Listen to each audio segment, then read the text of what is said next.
Let's do a thing. Hello, everyone, and welcome to Nuuli Forged. My name is Jared. I'm your humble dungeon master here. We are a 5e homebrew custom setting D&D campaign set in the world of Nuuli, which came out of my brain, and 5 of my glorious friends here are brave enough to play in. Hooray, friends. Yay! Now let's talk about the elephant in the room here. Because indeed, you say 5 people. I see 3 people in 2 character portraits. That is correct, because unfortunately, both Tanner and Mike are unable to join us this evening, but we'll get them next week. So instead, we have 3 of our glorious friends, and I'm going to need one of them to roll a d20 before we do some introductions here. Someone did it. All right. I feel like I don't do it enough, so. A 10. This could be kind of interesting. So, dear players, hey, I've got it. Hooray! Thanks for the Pikachus, as always. Dear players, please introduce yourself, your character, and answer the question. If someone tried to blackmail your character, what would they do?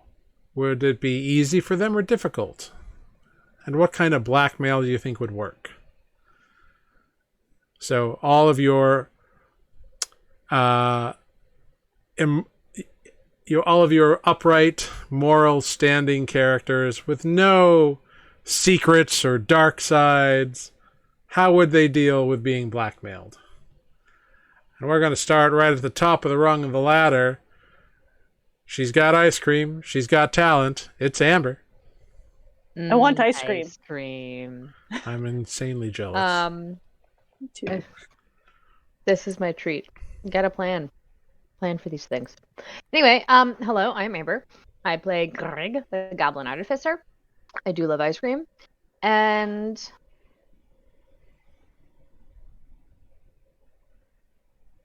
I feel like Greg is both an easy target and a really hard target for blackmail because Greg don't give a fuck. There's like very few people like that. Who would you tell? That I would actually care that like they knew this thing. I've done plenty of bad things. Mostly I don't care. So I think I would probably just be like, go away. Good luck, have fun. Fair enough. Honestly. Or I would sick defect on them. I feel like the worst thing I've ever done is like not listen to defect. But defect knows everything I've ever done to him, so yeah, I think I'd just be like, good luck, have fun, and reap the consequences, and or beat them up. And what do you think the blackmail attempt would be? Like about? Yeah, do you think they would be like, oh, I know this thing about you, or do you think they'd be more subtle with it? Or what would they blackmail you with? I'm sure it'd be some sort of blackmail about like things I did when I was like working for the clan. Right? Like, you did this thing to the clan, and it would be like, I'll tell the authorities, and I'll be like, okay, good luck. Or I'll tell your friends about this horrible thing, and I'd say, okay, good luck. I don't think Greg has a lot of shame. So, even though Greg's done a lot of stuff, and they might, like, want to get paid, I could see someone maybe blackmailing, like, in a, I will hurt your friends if you don't do this way. That blackmail would work. But the I'm gonna tell this secret would not work. Yeah, I think you're right. I think that's probably accurate. And Ives Got It shares that they feel like Greg would eat ice cream far too fast and get a ice cream headache. Greg would. Amber's really slow. Favorite. You're gonna hear lots of crunches if I forget to mute. ASMR. It's very popular. Yeah. Yeah. No, he's not here today. ASMR. Well, hopping on down, we got Sarah. Oh, hey, that is me. My name is Sarah, and I play Olive, the half-orc druid. Sarah really wants ice cream. Olive has probably never heard of ice cream, and is the worst for it. I think that Olive, someone trying to blackmail Olive would have to be threatening the people around her or the people from her hometown. Like, we already saw the people do that. That's how she ended up here, was that people were threatening her town. But I don't think Olive has a lot of secrets that she cares about people finding out about. Okay, cool. Fair enough. Like, I don't think they would get very far with, we know things. And, yes, and similar I feel like similar Olive hasn't really done anything that would be blackmail worthy either. Sure. No. You're like generally a good human. I mean, orcish human thing. A good half orc. A good half orc. She's done some pretty terrible things, but mostly to, mostly with us. Mostly with us, and mostly to creatures that can't normally speak up for themselves. Like that poor tree. Like that poor tree. Fair enough. She did care enough about her town to start this adventure, so there's that. Good point. Wonderful. And yes, indeed, R.I.P. tree, says Ives got it. Because what do you give a smoldering tree? Booze. It was a fun choice. Yes, It definitely put out the fire. no. It was definitely a questionable choice. But choices were made. Choices were made. And screaming trees were had. Everything happens for a reason. Sometimes the reason is that you have made poor choices. Indeed. Well, that brings us to the final rung of the ladder for tonight. We got Matt. Hello, I'm Matt, playing Spoots, the Turtle Cleric. And Spoots, I feel like this is a tricky question because I don't imagine Spoots done a lot in which he would have been blackmailed for, but if somebody were to blackmail him, it probably would be about someone he's killed. And I think that would get to Spoot quite easily. Better watch out or I'll tell your aunt you killed somebody. I think that might actually do some psychological damage, actually. Fair enough. Well, that's all the players. I am Jared, your humble game master here, and I play everyone and everything else that is not the 5 player characters. And blackmail is a thing that exists in Nuuli. Not going to pretend it doesn't. All sorts of people do it. All sorts of people have it done to them. It's a world recovering from a magical apocalypse. Of course there's blackmail. Anything to get ahead. In some people's view. Some people, very anti-blackmail. But others, hey, it's a useful tool. The DM has logged all of your responses. Please note, this recording may be used for future market research. Can and will be used against you in the... in the court of Nuuli. Well, that all being done, let's dive into Last Time on Nuuli Forged. Last time on Nuuli Forged, our heroes spent the first 2 days in Mendarian waiting for the High Priest of the Platinum Hope, Sanjay, to finish blessing the jeweler's tools the party needs in order to destroy the phylactery of Ziniondu the Ragefire. Each party member received a strange or prophetic dream that evening, their first evening in town. And those dreams may have influenced their choice of activities over the next few days. Nereus spent some time alone on top of a roof in the rain, focusing his powers inwards in an attempt to try something new or perhaps activate something new. Olive used her time to investigate the Divide River and part of the Triangle Bay, just to kind of see what may be out there, and successfully located some sort of ancient water-worn ruins in one section of the bay, while she was in dolphin form.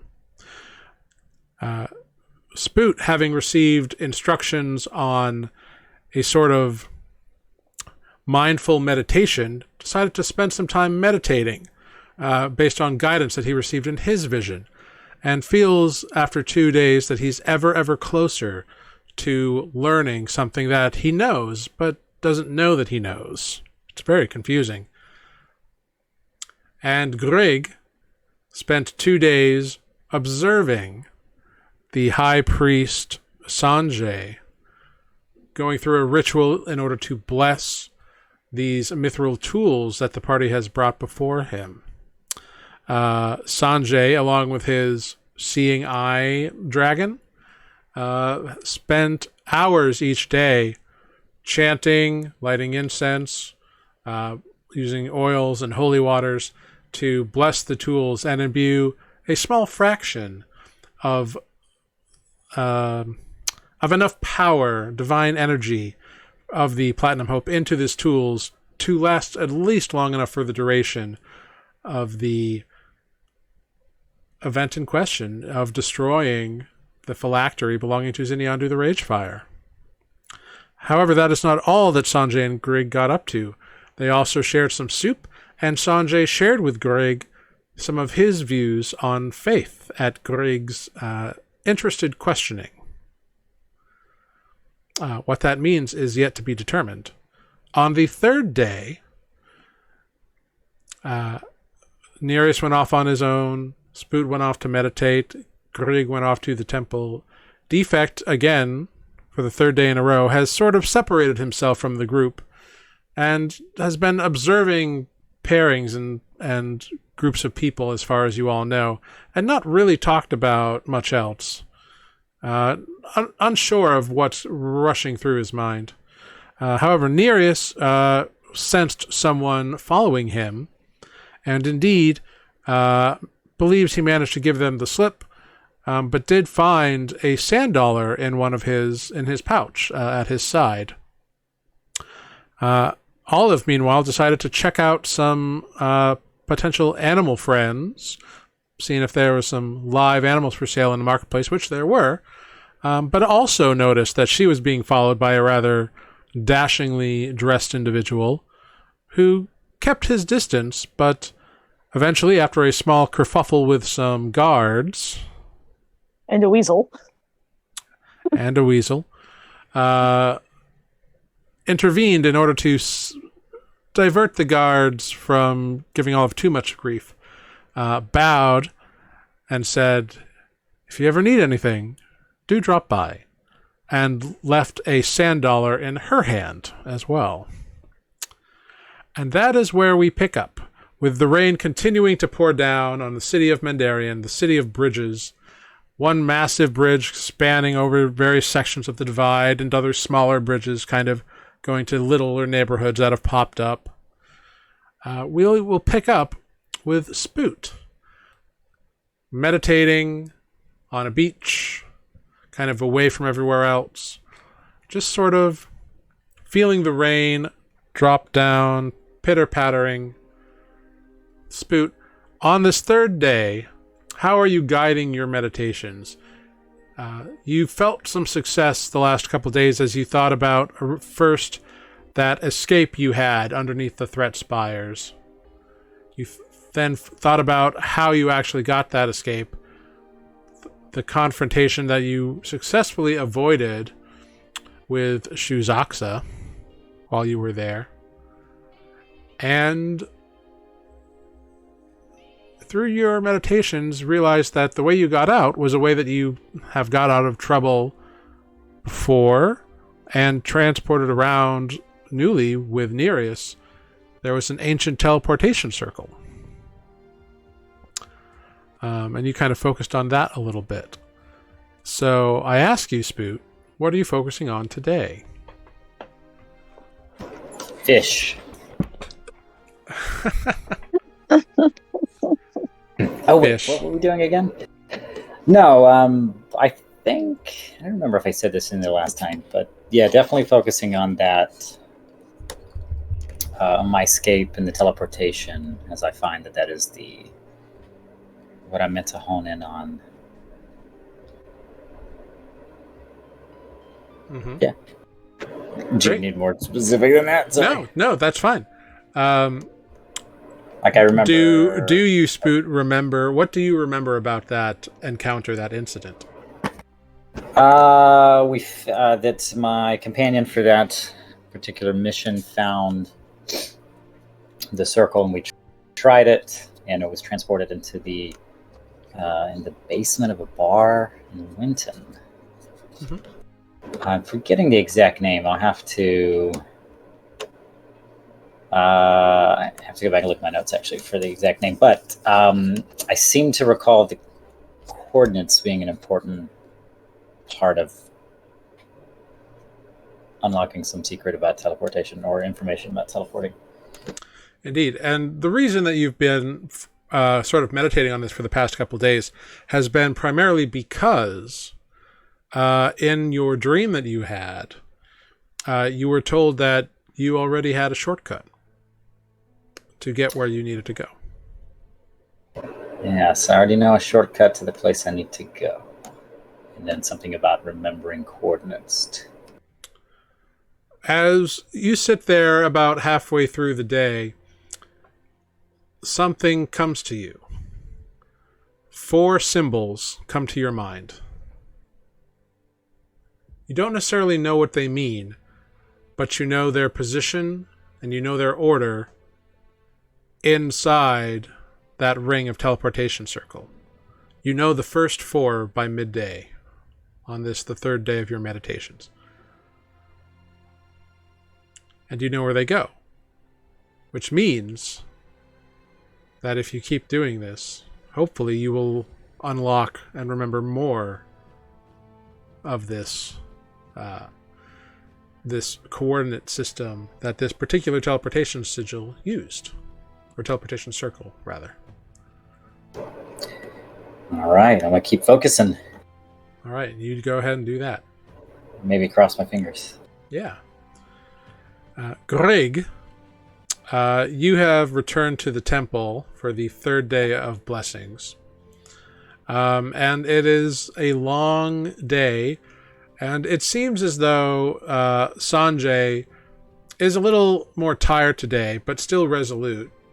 It seems that I would like you, Greg, to make either an insight or a perception check. I'm equally terrible at both. They will give you But different results. So. I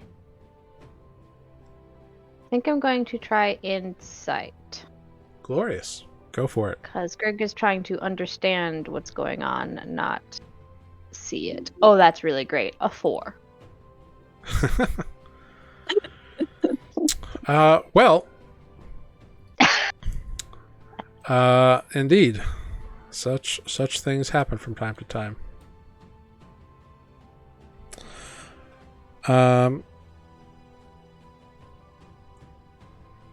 Well, you don't get too much other than he looks kind of more tired.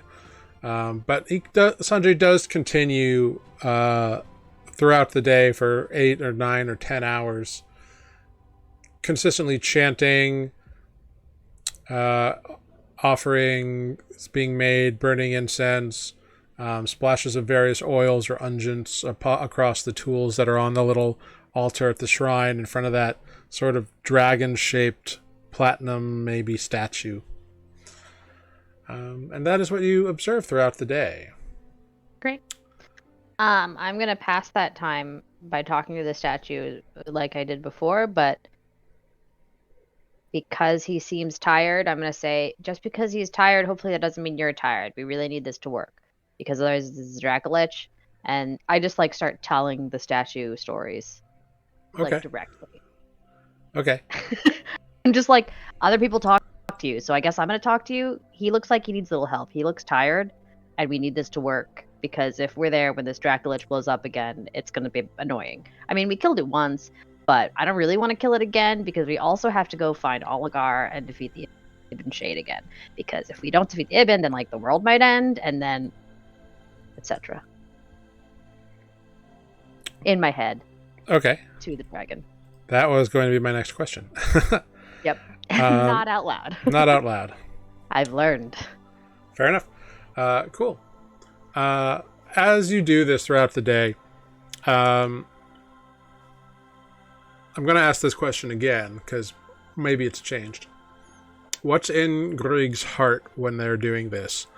Are they doing this just in like the hopes that this is somehow contributing? Are they doing this in the hopes that they might get an answer or insight into something? What's going through their mind, their heart at this time? I think Greg is worried because he seemed so like, yeah, this is fine until today, and Greg has no idea why he feels weird. Right? If all I can tell is that Sanjay is tired, I'm gonna worry about that. And I don't think Greg expects an answer, but Greg hopes that something hears it, and it's helping. Right? Okay. I hope that this thing that this guy believes in is something that is actually real, so it can be really helpful. Because, like, I don't know if you're real, but I hope you are. So that this works. And, like, you know, this, like, right? Yeah. Okay, good to know. Meanwhile, Olive, you are out in this drizzly rain and have just had a sand dollar placed in your hand, while a well-dressed individual with a nice sort of cloak has bowed and walked off and disappeared into the crowd. What else? Like, what else is happening? Has the guard wandered off? Is the animal merchant still staring at me? The guards have departed the immediate vicinity. They're still somewhere around because it's a market, so they're like patrolling. Right, but they've they're like no longer standing over me, staring at me. No. It seems that whatever that gentleman did to intervene seems to have worked. As for the animal merchant, she is staring at you like it's obvious she wants you to leave. I will do so. I will nod to her and continue on down the street to see what else might be being sold in this market. Cool. Go ahead and make a investigation check or perception check.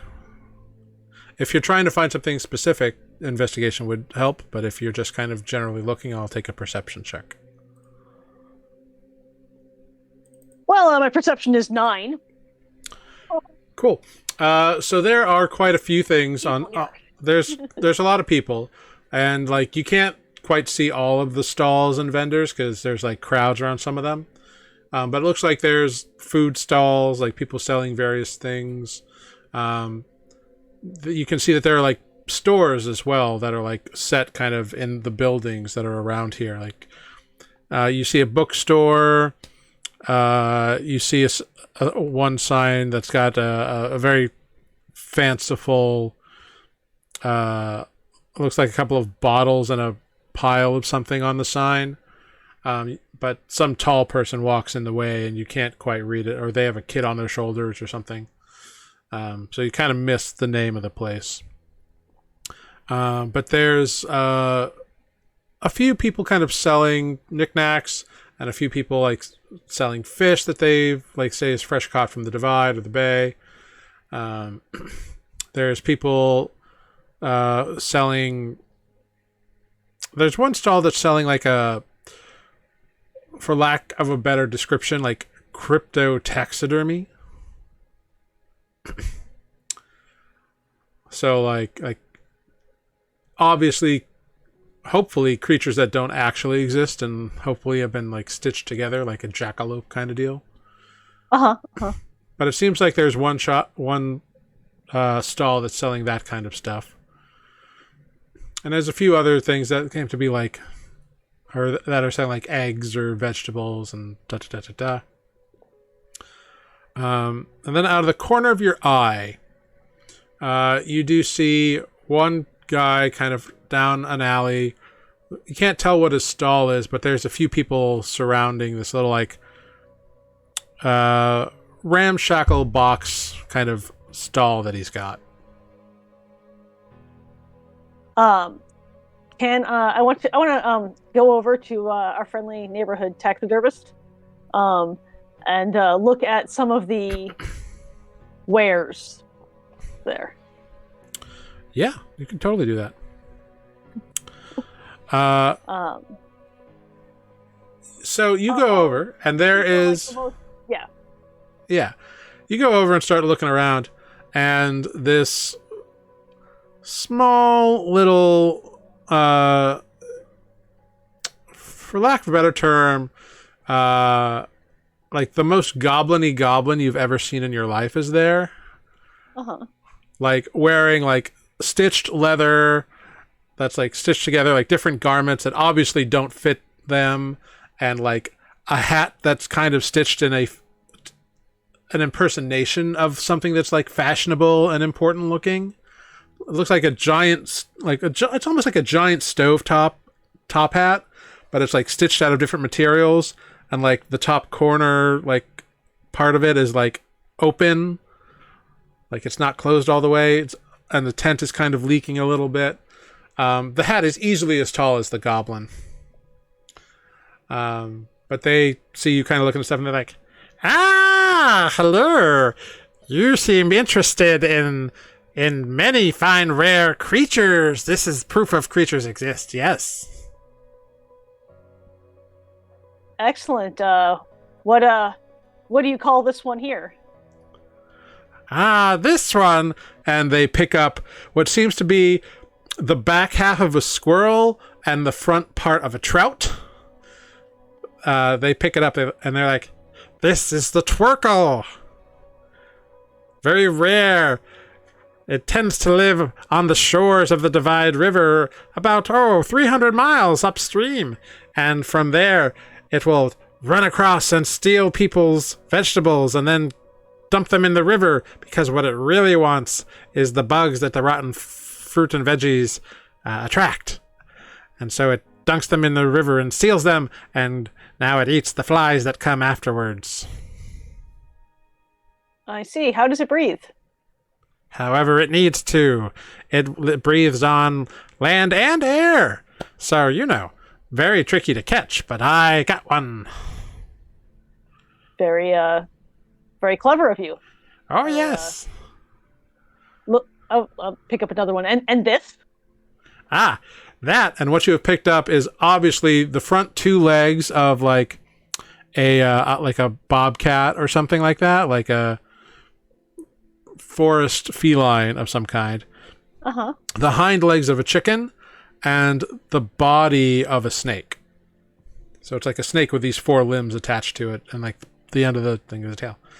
Ah, this is the creepabob. The creepabob is the rarest of entities. Only the smartest trappers can find the creepabob, because people get confused. They think, it's just a chicken. We don't care about the chicken tracks. But it's all about knowing that the front paws and the back paws together work in tandem to catch the creepabob. Olive is going to examine it for a few minutes. Make an investigation check. 3. It looks like a real thing. It's 100% real. Awesome. She's just gonna, turn it over, look at it from all angles. I can tell you are interested in my chipabag. So, you can have that for 4 silver if you are interested, yes. 4 silver, huh? Yes, 4 silver. I only seem to have 3 silver on me. Take copper too. And a copper. Well, 10 copper is 1 silver. Yes. Yes. It appears that it's too rich for me, but I do appreciate you showing me this then. Well, now, if you are so interested by my chipabag and have only 3 silver and 1 copper, I suppose I could let go. Oh, yeah? Yes. All right, then. I will give this goblin 3 silver and a copper. They hand you this snake with, like, bobcat front paws and chicken legs. Here, the chickabob. Thank you.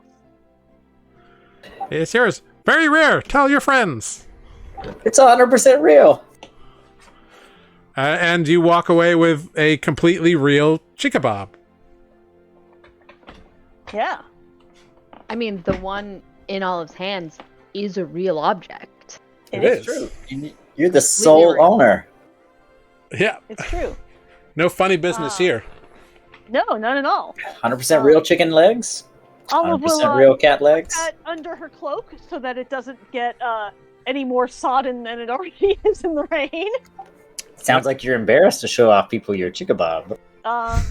And I'm gonna walk back to the storefront that had some bottles and things that I couldn't read the sign. Because apparently someone taller than Olive, who is 6 feet tall, stood in front of the sign. Yeah, they may have had a kid on their shoulders. It just blocked you as you were walking by. They might have been a furbolg. A big cat. Yeah, could have been many things. Might have been 3 goblins with a big hat. Could have been 5 goblins in a trench coat. Who knows? Indeed, you make your way back, leaving this mysterious goblin with the interesting taxidermy behind. And make your way back to this store, and it seems to be called Maripole's Magical Mixers. Ooh.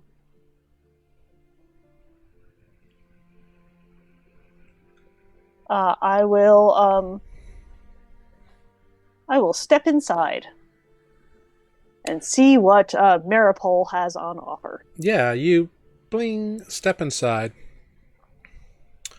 And what you find is a shop that has a main counter with like a few little shelves with various things on it and little price tags, for lack of a better term.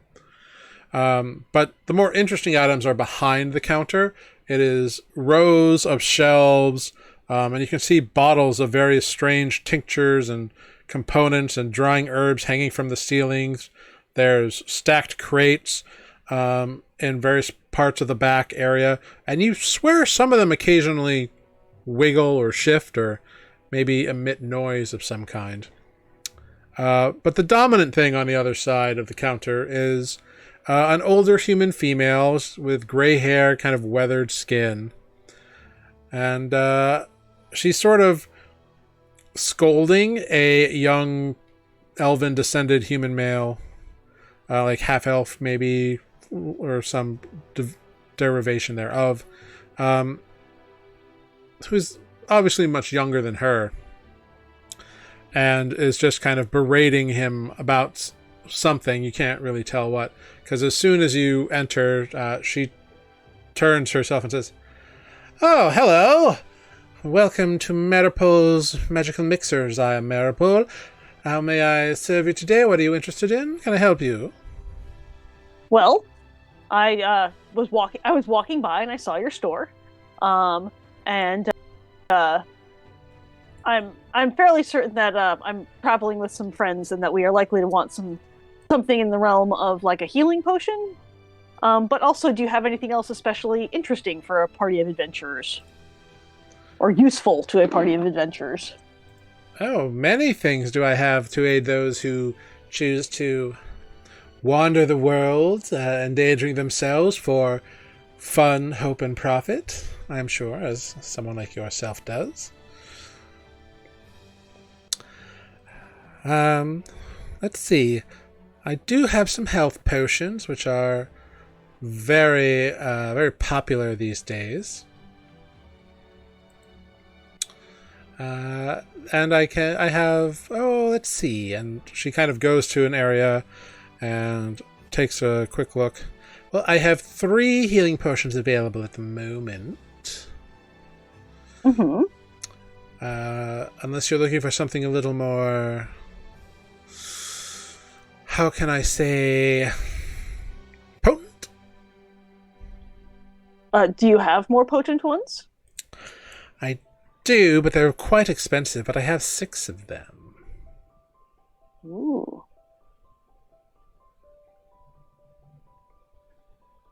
Very good. Well, I'm afraid I'm not carrying that kind of coin on me, but I may bring my my friends back. Of course. For that. Do you have anything else of particular use to a to travelers? Well, I have various antidotes of poisons that some people come across. I have potions that will allow you to become stronger, to grow taller, to make yourself more endurable, to breathe underwater, make things slick, to attract the interest of those whose attentions you might care to manipulate, although such things are frowned upon. But if but such things can be handy in the adventuring life, I'm given to understand. So I suppose it depends what sort of activities you're up to. Tell me about this endurance potion. What is it? What does that do? Or how effective is it? Well, I have 10 at the moment, and each of them makes you more difficult to be injured by various forces. Hmm. For example, and she goes around and pulls out one that appears to be like a yellow liquid, but there's like flashes blue occasionally, like little thunderbolts are inside of it. This one, for example, makes one more resistant to being struck by lightning or some such magical energy. Likewise, I have ones for cold and fire and various other things. Very difficult to make, but worth the price. Especially if you are due to be engaging in some sort of elemental combat. And how much do those run? Oh, well. I hate to talk price when someone doesn't admittedly have the money, they say. I hate to make people feel bad. Oh, no. I don't like to walk the market with a lot of coin on me unless I have a plan for it. So. Oh, I misunderstood. I'm so sorry. No. I was concerned about. I'm not from the city here, and I was concerned about pickpockets. So a wise choice. We have had an uptick in that lately, but the guards are attempting to do that thing. But if you have things worth purchasing, I could return to my lodging and come back with more coin. Well, in that case, I'm certainly able to quote for such a potions as these.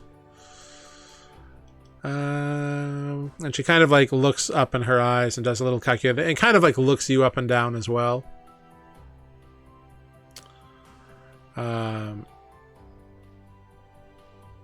Sorry.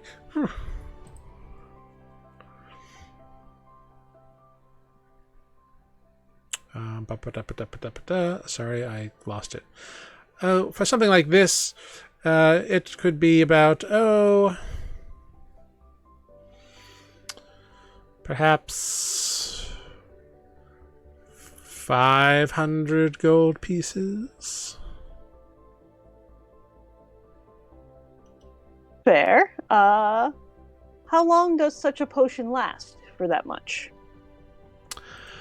Well, it will make you resistant to such things for about an hour or so. Very good. Which, to my mind, is a good benefit. It certainly is. It's very good. All right then. I think I will return to my lodging and meet with my adventuring friends, and I would expect that we may pay you a visit later today or tomorrow. Oh, very good, very good. You are welcome here at all times, of course. Thank you so much for your time. I'm sorry to take you away from this other customer. Oh, no, it's not my customer, it's my apprentice, Parkour. He's still learning quite a bit. I see. But yes, of course. Don't tell him, but he's actually a fairly good student. He's just forgets the basics sometimes. Yes, well, if he knew everything, he wouldn't be your apprentice. Indeed not. We'll bid her good day, and yes. She I'm gonna she nods you out. could you head back to the um, Howling Steep and go back to my room and closely examine my chickabob. All right, you spend the rest of your day examining the chickabob.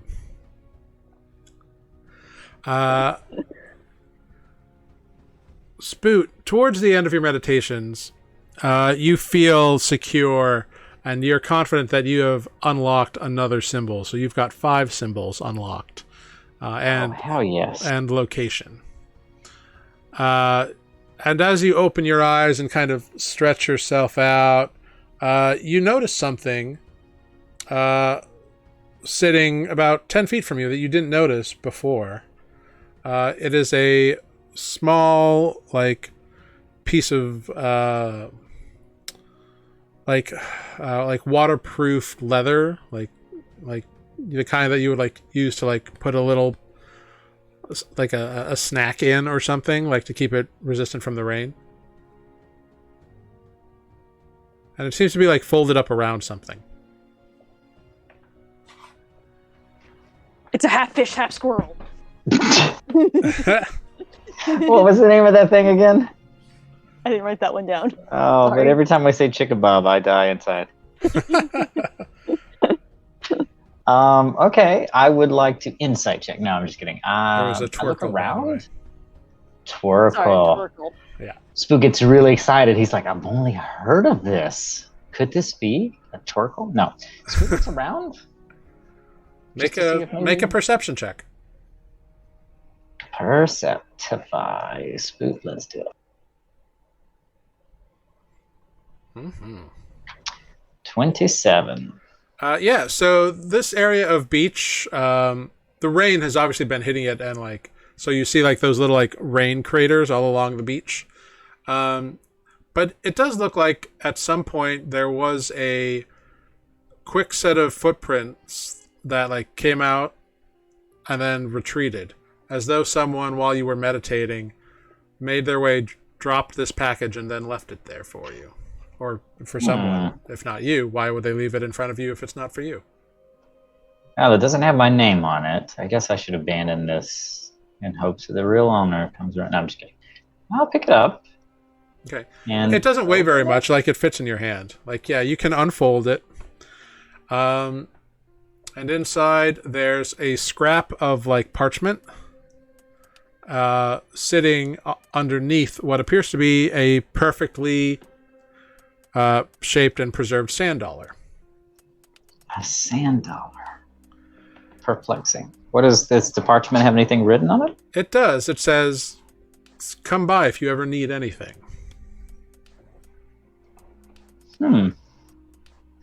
Wonder if this guy knows how to defeat a Draco Lich after to come back. Just kidding. No name or address? Nope. Just Just the says sand come by. dollar.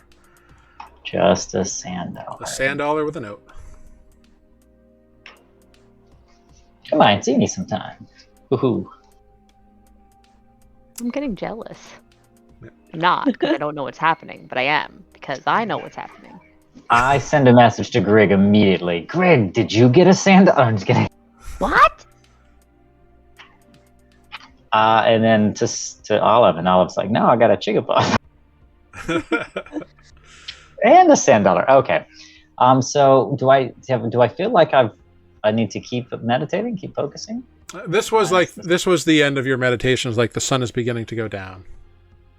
Okay, copy. I will pick up my sand dollar. Yeah. Just out of curiosity, can I follow the tracks as far as I see them go?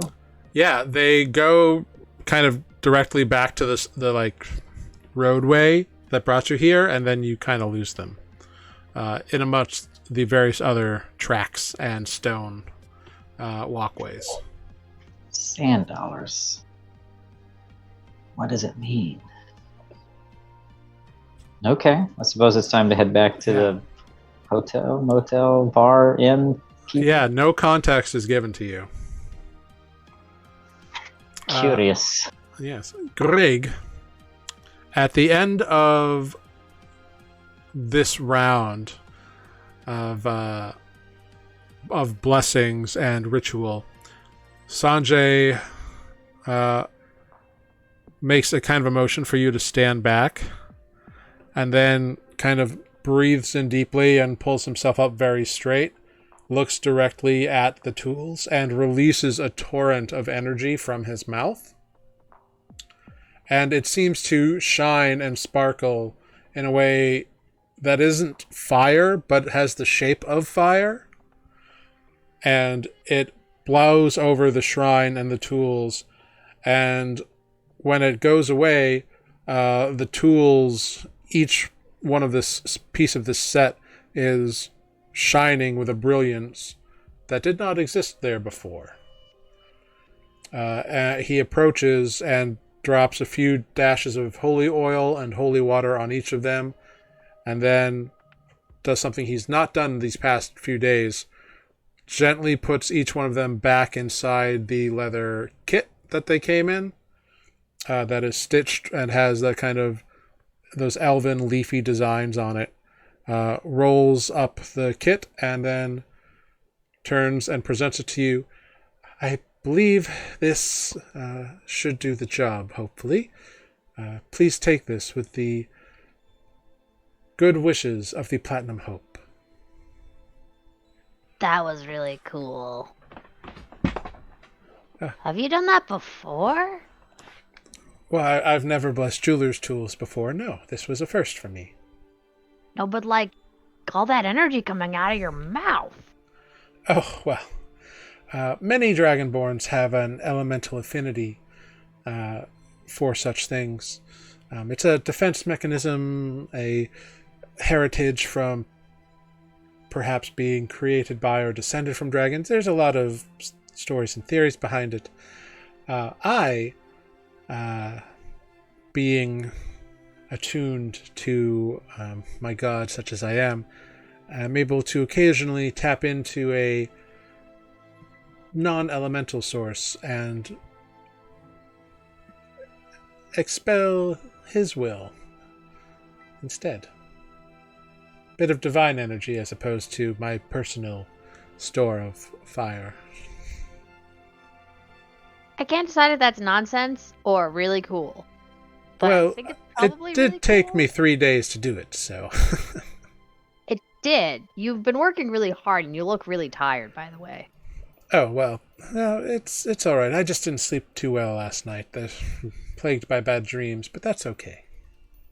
Oh, yeah, dreams suck. Not often, but sometimes they do.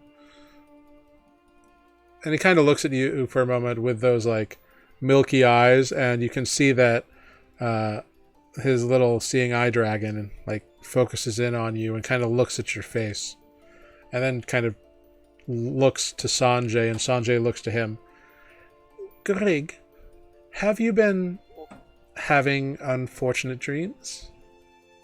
What? No. I mean, only always. But no. Not more than usual. Wait. What? He kind of smiles. Greg, you are obviously a very intelligent and curious individual.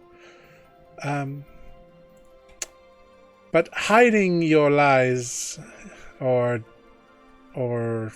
fibs, I should say, doesn't appear to be your strongest suit. Well, I mean, I'm not lying. And sometimes I do lie and I'm really good at it. Oh, I believe you. In this instance, your hesitation and speech patterns seem to tell me that you have had a disturbing dream that you are not particularly fond of lately. Well, ever since I died last. Yeah. Died? Oh yeah, I've died twice. It was a Oh. thing. Well, may the Platinum Hope keep you alive this time, and however you returned, you must have powerful friends to do such a thing. Yeah, I mean, yeah, Spoot's pretty great. And I had to bring somebody back from the dead one time too. Usually we have Spoot do it, but we kind of can do it because we die a lot. Because we do a lot of fighting stuff. Like this Dracolich that we're gonna fight. But nobody died that time. We had one friend who like died. As you say that, Greg, you remember Paduk Quickwing dying in the flames of the Dracolich, Ziniondu. Did Paduk die? Mm-hmm. Like Oh, yeah. die. Yeah. But we healed Paduk. You brought him back. You did bring him back. But like his entire like left side of his body was all scarred up after that. Olive Right. revivified. I was thinking like it not didn't well. die. We had one friend die Mhm. from one dragon. Like not come back die. Mhm. Right? There's the dragon. It wasn't the just Mhm. hyenas. Or just werepigs or whatever they were. Indeed, Carolee did succumb to the lightning breath of that blue dragon back in the day. Yes. Right. We've only had one friend who like died and stayed dead. And then each of us, actually almost all of us have died once. I think? No, maybe just me twice. The fact that you have died and continue to walk this world is beyond impressive. I hope you understand that. Yes. I do. You must all be bound for greater things if you are able to return from the Veil. Well, I mean, that's the hope.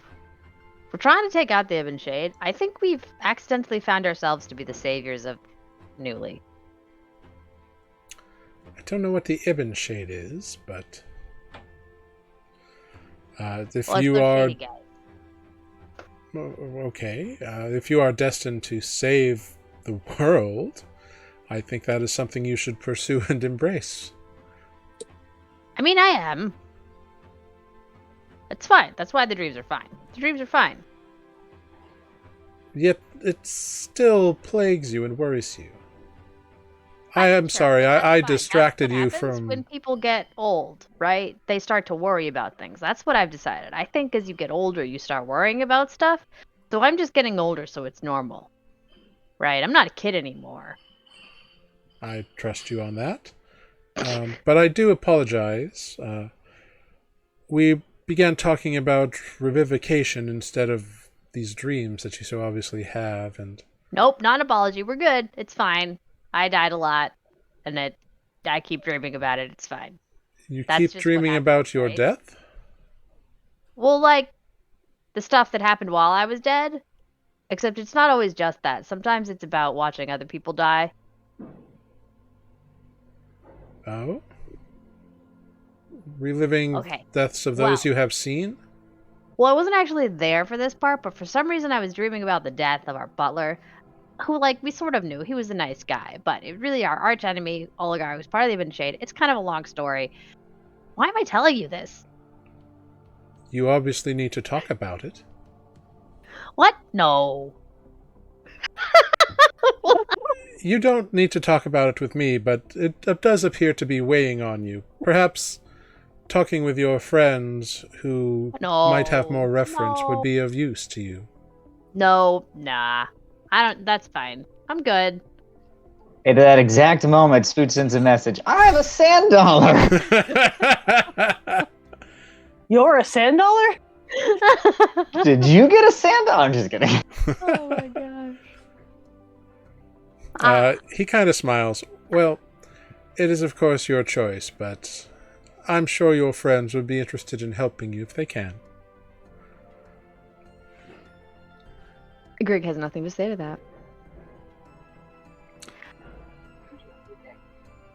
that. So he goes about finishing up, kind of cleaning the various things, and you have the bundle of blessed mithril jeweler's tools in your possession. You walk out, and there's a couple other acolytes there, and there seem to be some faithful penitents, whatever, here praying today. And a few of them are kind of like on their way out, and a few are on their way in as you go to leave. And as you leave, someone else like kind of bumps into you and goes, "Oh, sorry about that." Someone a little about your size, maybe a halfling or a gnome, apologizes and goes on their way. And purely based on your instinct and because of the situation you were raised in, you immediately check your pockets. And you don't find anything missing, but you do find something added. What? A chickabob! You, out of one of your many pockets that should not have been visible to people, you pull out a small, roundish sand dollar. Uh-oh. WTF? I look at it. Does it say anything? It bears no markings beyond those of a natural sand dollar. You've seen them before, like occasionally they'd wash up on shore in Winton, like on the beach areas. Various sizes. This one's about, yay big around, so. But Well, it is perfectly I'm gonna normal. look around. Can I have any sense of someone watching me or like who bumped into me waiting for a reaction? You know what I mean? Yeah, make a quick perception check. That time it's a 14. Cool. Looking around, like there are people walking, kind of rushing home or rushing to the bar or rushing to somewhere because the rain is still kind of pitter-pattering and drizzly. You don't see anyone watching you, and whoever bumped into you, in the time it took you to like check yourself and pat yourself down and like look at this sand dollar, they have disappeared into the crowd or surrounding area. Okay. I will take a circuitous and cautious, like I'm ditching a tail, route back to the hotel. Great. Yeah. Easy enough. With your background, easy enough for you to do. You know how to bob and weave and lose a tail fairly And is effectively. there any really easy? No, I'm not doing it. Just go ahead and make a quick stealth check with advantage. 21. Yeah, you're pretty confident that like between like ducking between certain alleys and like slipping under a cart here and there and walking in people's shadows or even beneath the cloak of a particularly tall man, you've lost any potential trackers that may have been after you. Cool. Cool. And I'm going to, in my wizened old age, avoid any pickpocketing, even if there's a really easy target dangling their purse in front of me. Because that's what I was just thinking about. And I was like, nope. Fair enough. One by one, you return to the Howling Steep. And Olive is already there. Spoot, you probably return next. You don't see anyone. Olive's in a room unless she decides to exit it. But you are sharing the room with Olive, so you would see her when you go into your room. Oh, fair. I mean, maybe I just wait to see if anyone else shows up late? Yeah, you can wait. Eventually, Nereus pops in and kind of like does a quick little hello and goes into his room looking fairly pleased with himself for some reason. That smug bastard, says. Defect comes in next and just sort of looks around and kind of sits at a table looking at various people. You see the serving lad kind of goes over and gets Defect like an ale or something cheap and brings it over to him. And he lets it kind of sit there while he observes people, occasionally sipping it. And then Greg trounces in to the bar, or to the inn. What does it look like when Greg trounces into the bar or inn?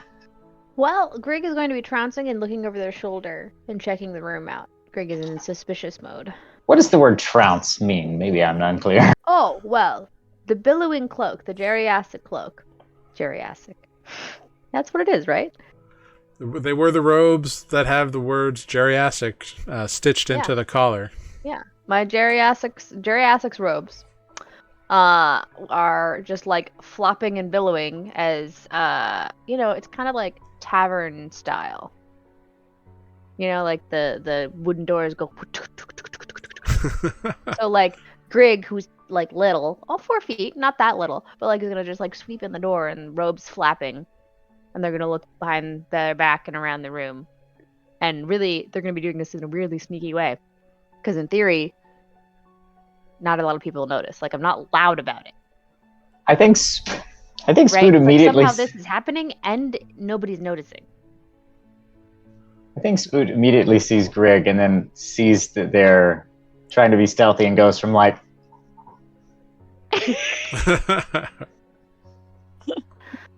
Oh, I love it. I've just ducked under those floppy doors, is what it is, and my cloak is. the doors move, and I'm like, oh. Does Grig notice Spoot? Oh, absolutely. Yeah, I'll notice Spoot. I'm checking out the room, making sure nobody's being suspicious. Make a perception check.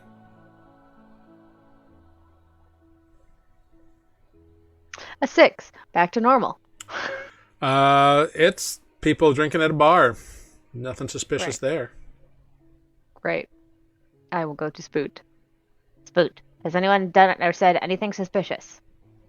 In here? In general.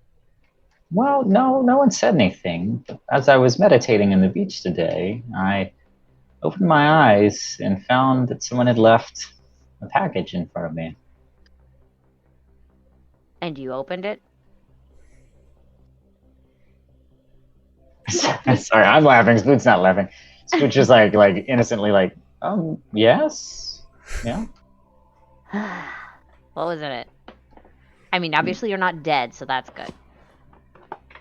Well, there was a bit of paper with a note on it, and then all the note said was, if you need anything, come and find me. Right? Is that the note, Jerry? If you need anything, come and find. If you need anything, come on by. Come on by. No address, no name. And then it was wrapped around what appeared to be a sand dollar, or maybe a replication of a sand dollar. Crap.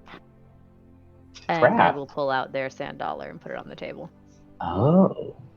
But did it also have a note? Where did you find this? I didn't find it. I didn't find a note.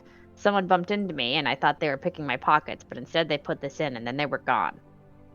And I think I lost if somebody was tailing me. I tried anyway. Oh, interesting. What do you think it means? I don't know. I think it means somebody's being a creeper. If they really wanted to help us, they would just talk to us. Right. There's no name on this note. I don't know where to come on by. Right? Unless there's a Feels suspicious. sand dollar store.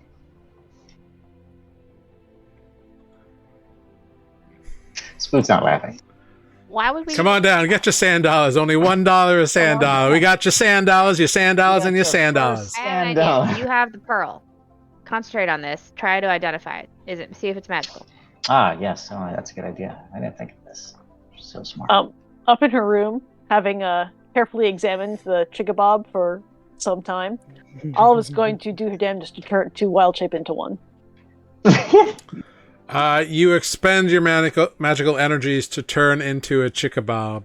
Oh my god, you please. And you feel your body like twitch and your arms come in and your legs go in and kind of become chicken feet, and your body and your spine begins to twist and slither, and then it just rejects the form. Like it's like, But it's 100% real, says Olive. Like you feel like you almost had it. Like you're sure. Maybe you need to see one in the wild to like 100% get it, but like you're super close. So all you got to do is find a real one, and you can definitely do it. Like an alive one, rather. Mm-hmm. That's the It was trick. worth a try. Absolutely. That's hilarious. Okay. Oh my gosh. This is happening. Meanwhile, Spoot is concentrating on identifying. Yes. After you attempt this, Olive, you feel a rumbly in your tumbly. Olive will leave the chickabob sitting on Spoot's bedroll and go downstairs to. I can't wait for Spoot to go back to the room and be like, "What is this?" Go downstairs in search of First, a sand dollar. You exit out into the main area here, patron area, and you see at a table you see Defect off in a corner, kind of observing people, but you see Spoot and Greg at another table. Spoot obviously holding his Identify Pearl, and obviously casting magic, while people around are kind of like looking at them and kind of giving them a wide berth because they're like, well, there's something weird going on here. Well, I think I just cast it instead of ritual cast. So instead of taking like 10 minutes Oh, of okay. awkwardness in the bar, it's just like... Okay, so you just cast it. Okay. I read the room this time. All right. No. Then in that case, you see Spoot kind of tucking the pearl away while looking at a sand dollar that's sitting on the table in front of him. Olive will join them and like wave down a server and attempt to get some food. Yeah, the serving boy comes by, takes your order, not a problem. Great. Spoot, you identify the sand dollar. So first of all, it is a real sand dollar. Like it is not artificial or anything like that. What you know about them is they are, or this one is the dead exoskeleton or shell of a flat burrowing sea urchin type creature. It's about 3 to 4 inches. It's dead. It's got some very interesting markings on it. It's not quite completely round, but it's pretty close to it as far as it can exist in the natural world. But it is not in any way, shape, or form magical. It is just a dead sea urchin. But it is Pardon me. 100% real. Yeah, That we have established. it is true. Magically established, might I add. Okay, well, this is interesting. It's a Spoot. What is Olive it? will look over it and go, "Oh, hey, I've got one of those." You got What? one too? What is it? Where did it come from? Did you see Did them? someone put it in your pocket? Oh, someone handed it to me. Someone handed it to you. So someone put it in Grig's pocket. Someone left it for me while I was meditating and my eyes were closed with a note that said, "If you need anything, come on by." No name or address. So I mean, who did? that's kind of what the man who gave me mine said. Yeah, it was a human in like a nice jacket and hat, and he rescued me from the guards. I was having a small kerfuffle in the animal market with a weasel, What? and Small. and small Okay. kerfuffle. This guy called the guards off and told them not to arrest me and gave me a sand dollar. Did they tell you who they were? Nope. Just said that they were a friend and that I should look them up if I needed anything, and took off. But where? To where Who do were you look they? them up? And where did they? What? They talked to you. What do they look like? Was a human man, and he was, like dressed all pretty like. Right, but that's not. But They didn't tell me his name. It was a guy could in you a jacket and a recognize hat. him? Maybe. I mean, humans kind of all look alike. They do. They're so stupid. Ah. I mean, looks around the room. Ah. Okay. Well, I mean, let's. if they meant us harm, they would have stolen something or killed you while you had your eyes closed. Or let the guards haul me off to jail for talking to weasels. Sure. So maybe they're not an enemy, but they're definitely being creepers. We know, Boot, use your brain. Like, you know stuff in books. I mean, like, I know stuff, but not stuff that's in books, because books are books. Is there, like, secret society, like the anti-Ibn Shade that has sand dollars as their thing? Hmm. Oh, Greg, did you ask the priest about it? No, this happened after I left. Does Spoot know anything about sand dollars as a cultural or spiritual symbol? Make a history check, Spoot. Boom. Or paleo... Get it, knowledge cleric. Whatever. History check. I'm also going to use, just for funsies, my special ability. Mm-hmm. So +4 to that. Boom. Yeah. So a 28. Yeah. Spoot, you know, no deity or Crap. society has ever used the sand dollar as a symbol of power that you are aware of. You do know that they have been used in like artworks to various nature gods. Actually, the god that your friend Adis tended to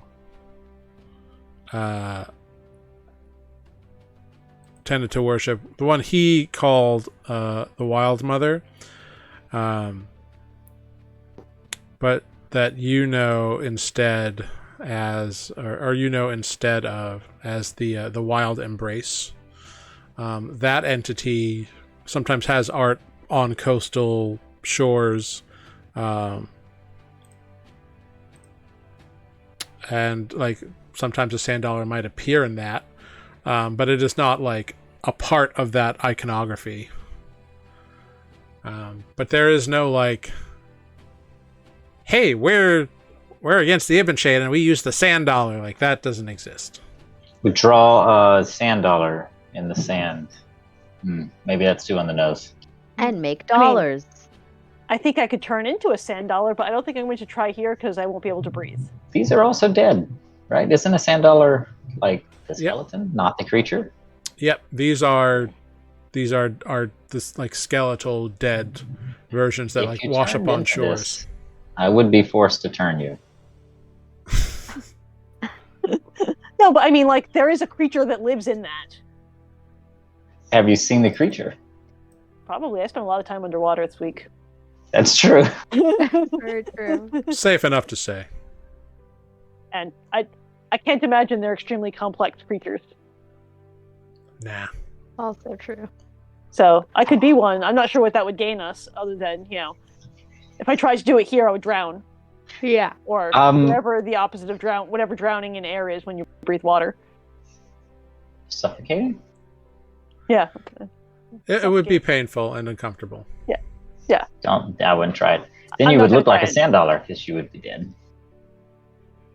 Yeah. I'm going to try something interesting, maybe. This week we'll look around and say, give me one moment. And does anyone want anything from the bar? No, I just ordered from the serving Yes. lad. Yes? Yep. What would you like? Fruity and boozy. Fruity and boozy. Okay. So we'll go to the bar. Okay. And orders one fruity and boozy, please. Sit down at the bar. Is there a place to sit down at the bar for a turtle size? Oh yeah, definitely. You can sit right at the bar. Ugin is there. Ugin. How much have I talked to Ugin yet? Not too much. Like, you got your rooms and occasional drinks from her. But she's there. She has a cool snake. Yeah, she's of elvish descent, and she's like, "Oh, well, hello. What can I get for you today, Mr. Spoot? Yes." Yes. Ugin, I would like two somethings that are fruity Something. and boozy. I appreciate the challenge, of course. Just one moment. Awesome. And then, Uh-huh. oh, I was gonna say, it's food kind of like, I don't know how long this might take, or if there are other customers at the bars. I just want to sort of watch Ugin and sort of see if I can get a feel and Make an their insight check character. on Ugin. Food getting the feel of the bartender. 26 on Ugin. Cool. So on this vibe check, Spoot, you get the sense that Ugin's there's a sense of mystery about her. You've heard kind of mutterings and rumors that she apparently knows a legend or a prophecy, but she refuses to tell anyone unless they impress her. But no one has been able to impress her in whatever way she feels she needs to be impressed. You get the sense that she is warm and inviting, but she is very much like, this is my business and I'm here to make you feel that way. You don't get any sense of like ill intent from her, however. But after a few minutes, you see her like shaking up a cocktail, for lack of a better term, and into a couple tankards. She says, "Here you go. I hope this is to your liking. It is a mixture of whiskeys and rum, and some special ciders that I have had on hand for a little while. So hopefully this will do the trick. It's a bit of a custom order, so 4 silver each." 4 silver each. What does that turn into? It would be 8 silver in total. 8 silver. Carry any money. No, I know that. Sorry. It's 10 silver is a gold, right? Correct. Yes. So it is not quite a gold. 4/5 of a gold. Okay, great. I will hand over. That was 4/5 of a gold. Wait, how many? There's 10 silver and a gold. Silvers and a gold. Yeah, right. You just mean the price. Yes, I will give her. I was just trying to do the math of what I have. I will give her 8 silver. Great. She takes it and says, "I hope it is to your liking, Mr. Spoot." Oh, thank you. Yeah, I'm sure it will be. One is for my companion over there. Of course. Actually, Greg, and I'll call Greg over. I probably need a hand carrying this beverage. A little clumsy. And you cannot, Alright, Griggle. with 2 hands, you cannot carry 2 beverages? This makes Well, me very worried for you, Mr. Spoot. I wanted to ask you something. So you've probably seen some curious things in this town, right? Well, I've lived here for 7 years. One of the earliest taverns in all of Mandarian, actually. And I've seen many interesting things and know many fascinating stories, and generally like to keep myself on top of the social gossip so I can anticipate the whims of my clients. A very savvy businesswoman, you understand. Oh no, that's very smart, actually. Well, thank you. I try to be. I respect that. Yeah, I'm not very savvy or business-like myself, but I can respect that. Well, I'm sure you probably are full of stories. And we do a lot of traveling ourselves, and have come across some strange things and seen and done some strange things. In fact, just today, as I was having some meditating moments on the beach, I opened my eyes to find a strange note left in front of me. Do you know of anyone that passes out sand dollars in Mandarian? That passes out sand dollars. Yes, I just had a simple note wrapped around an object, and that turned out to be a sand dollar. No, I do not know of any organization or some such that, or any person, I suppose, that passes out sand dollars. Well, There this is what it is. looks like. Yes, that is a sand dollar. I am Sorry, familiar that's with why I them. didn't want to carry the drink because I was going to take that out, and I kind of forgot that I was going to take that out. Ah, well, this is okay. There's a dingy bar named the Sand Dollar,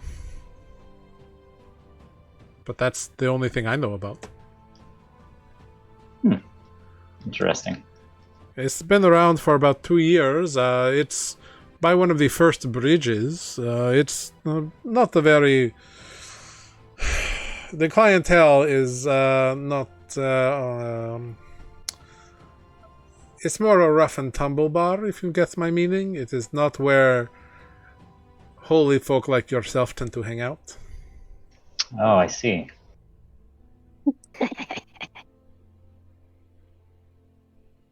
They probably don't have fruity cocktails there. If only they knew. You know, yes, we will have to try this eventually.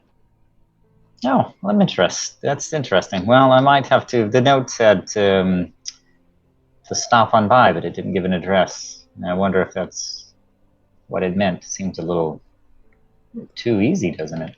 I could not tell you. I've never been there. I just know that it is a. You know your competitors, but you don't necessarily hang out there. No, yeah, that's fair. But from what I am told, the clientele are not people I would wish to frequent my establishment. I am interested in a much more worldly crowd, if you know what I mean. Oh, yes, of course. Well, this does make me wonder. We have certainly made ourselves known in some other towns and may have made a few enemies. I don't know if this is... Such delightful people as yourself, surely not. Well, believe it or not, it seems that doing good in places tends to upset those that are doing the wrong. Well, I suppose that is true. I've never thought about it much. I'm but a humble barkeep. I'm sure you know a few more interesting stories than you let on. Well, maybe we'll have to swap some one night before we leave. How does that sound? You are welcome to share any story you wish, Mr. Spoot. Well, in the meantime, let me try this delicious-looking drink and take it over to Greg. I do hope you Thank you enjoy for it. your I've time. never made it before, so I hope it's exciting. I'm looking forward to it. And then Scoot will go to carry the drinks, put the sand dollar away first, and then carry the drinks over to... Sure. What took you so long? I'm not very good at speaking and getting information, and I don't know where Nereus is tonight, so I didn't get much out of that, I don't Oh, is think. that what but you were doing? I was trying to. I've watched him do it a few times, but he just has a way with people that I don't seem to... Yeah, I think it's because he doesn't wear clothes. I might do it. I mean, I don't wear clothes, I mean, but never Spook mind. doesn't wear clothes either. But it's different. You're a turtle. Awkward pause.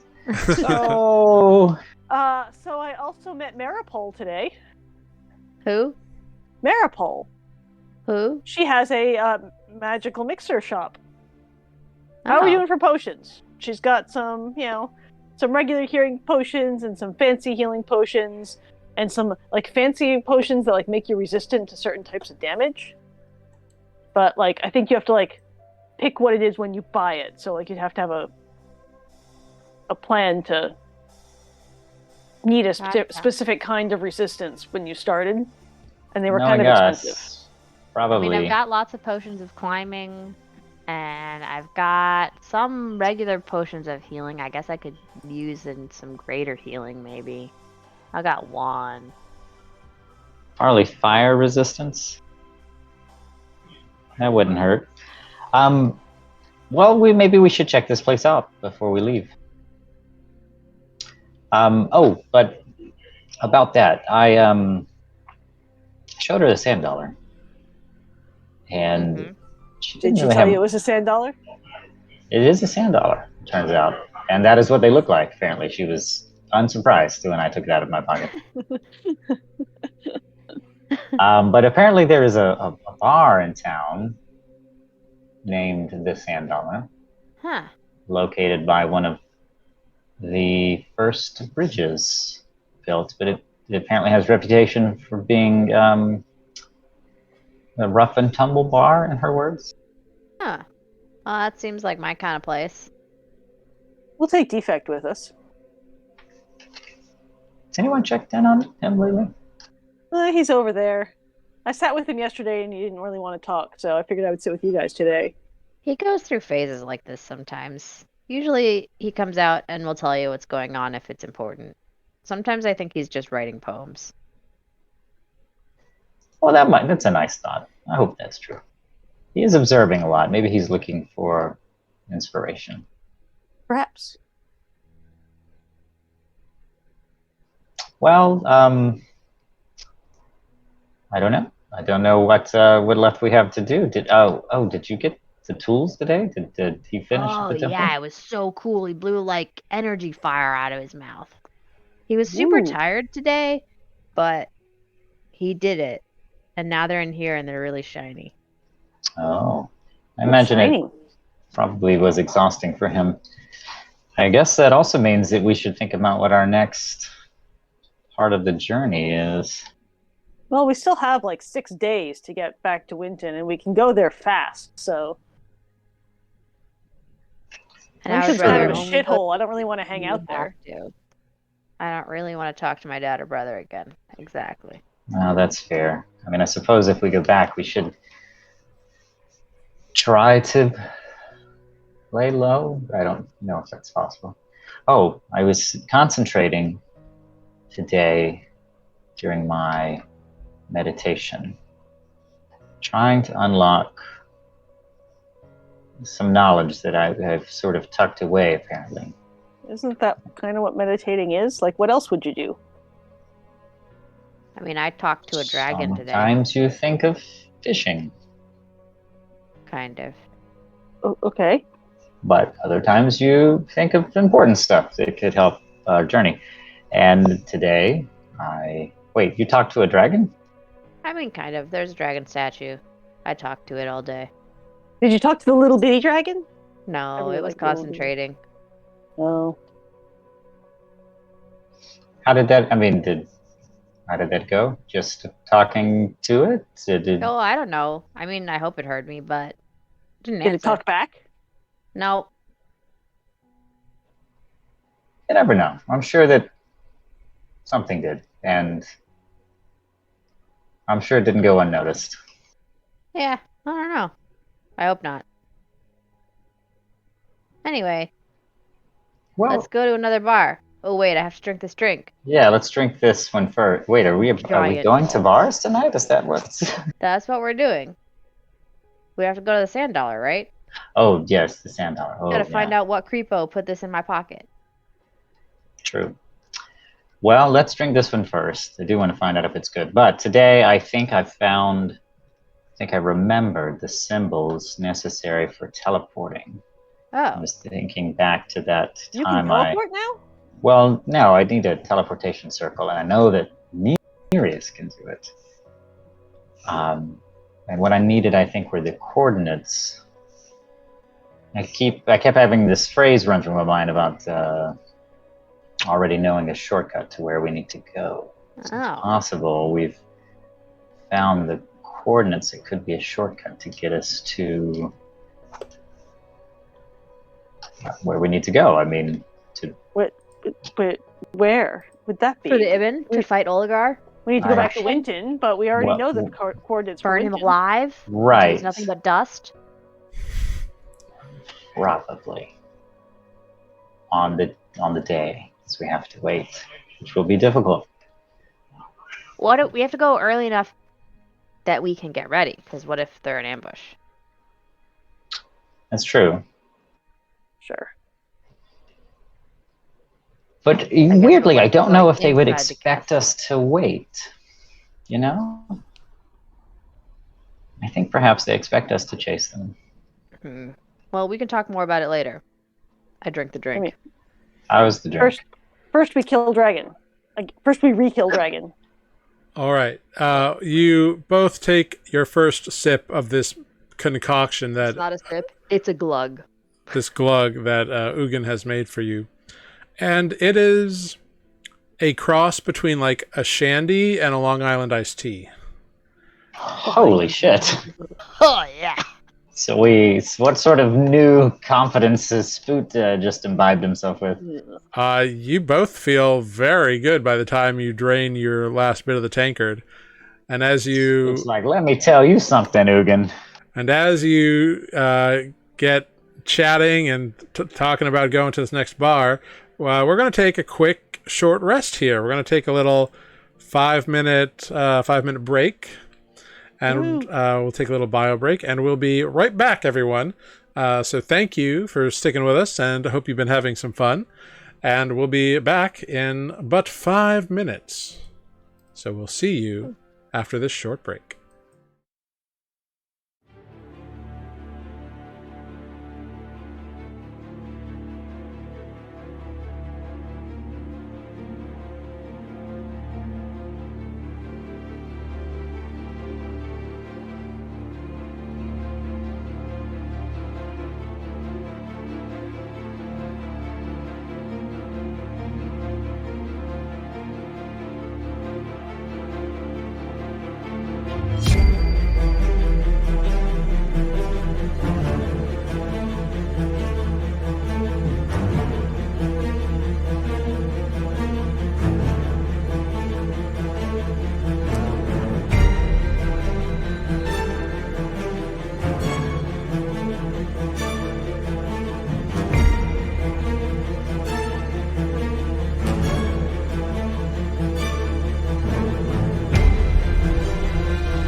Hello, everyone. We are back. Good timing, Matt. Hello, everyone. We hope you had fun on that little break and learned a few things. Thank you, I've Got It, for throwing out some of our info commands, which, if you're interested in learning about any of our characters, you can do an exclamation point and type in their name and learn a little bit about each of the player characters, Nuuli itself. You can even find other cool things like our social media presence things and whatnot. So feel free to check those out. There's probably like a commands list that tells you all the things, but pardon me, I don't know. Hey, thanks for that. I've Got It. But we pick up back in the Howling Steep in the rainy city of Mandarian, or at least currently rainy. It's been raining for about 3 days now. Ironically, the entire time you've been here. Because funny enough, we've been here for about Coincidence? 3 days. Who's There's to a say? vampire after us. But you have made it to the Howling Steep, and you have, or two of you, Greg and Spoot, have just finished downing a delicious beverage that Ugin the bartender has crafted for you. We're gonna have to think of a name for this. Yeah. You could Should we call it the call it? Sand Dollar. No. I think that Ugin would be offended because that'd be named after that seedy bar. Oh. The Howling something. Boogie Boogie. The Howling? Oogie Boogie?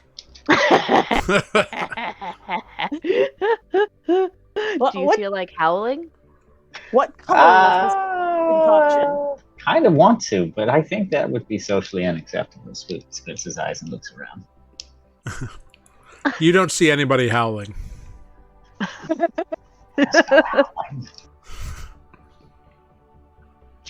Matt is not sure Spoot should venture into a seedy bar tonight, but Spoot's confident. This cannot go wrong. Well, I mean, we have to find out. We'll go sneakily. To a bar? Spoot just wanted to howl just then. Oh. Sorry, sneaky. I mean, we don't have to go tonight. If we're gonna spend a couple days here, we could go tomorrow. What time is it? It's about an hour and a half after sundown. Oh, Not so too it's late, though.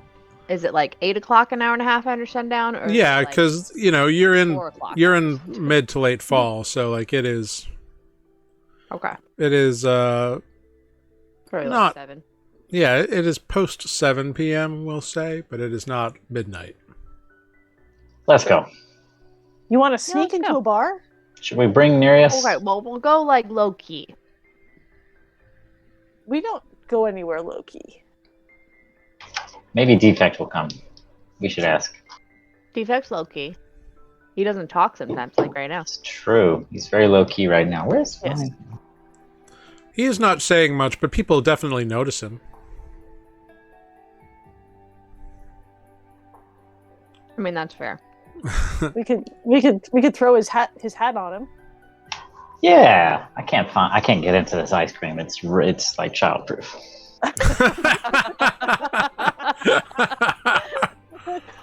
The true struggles of being an adult. I can't get into my ice cream. I don't know where my knife is. I bet if you had a 6-year-old, they could get into it just fine. Exactly. You're not thinking fourth dimensionally. What did you just find? A knife, I assume. It's his Oh, razor fucking blade. knife. Other things you can use to own ice cream include scissors, nail clippers, pens, pencils, Your teeth. your teeth, your fingernails. I'd stay away from toenails just because that's a little awkward. Gross. I mean, I did it with the knife. Keys. is that a knife you've been using to, cut tape for the past week and a half? It opens my mail. Adhesives are delicious. Mm. Besides, I'm sure it was just to obliterate the plastic safe for you clear You mean you're not container gonna thing. scoop your ice cream out with your pocket knife and lick it off of the pocket knife? I did That could make for manage. some interesting streaming, but let's not. I did. 2.5 weeks. How did your viewership jump up so much? Well, One of our players cut his tongue off in the middle of stream. It was terrifying. That's a dark turn I didn't expect. I thought it was just gonna be like inappropriate licking of knives. Everything we do is inappropriate. Woo, okay. Like a knife. Now, see, Matt, people are going to replay that on stream, like in slow motion, and it's all your fault. I might die. We consider appropriate times for knife I licking. feel a little uncomfortable eating this ice cream now. Should I turn off my camera? I cannot be held responsible for the dirty minds of the internet, so you do what you got to do. It's too late now. You've committed. Amber's already been eating her ice cream, so whatever. We've totally derailed everybody because of fucking ice cream. I just want you to know. 100%. There goes nothing. Well done. You ate the ice cream. You did not die. I'm going to Matt's house to steal his ice cream any minute now. Matt, I need you to roll a Constitution saving throw. And the dog. Or bring what? Speaking of dogs. There they are. This is very sweet. Wow. Yeah, you said it was caramel. Oh, caramel Oh, and whiskey. goodness. Yeah, that's sweet.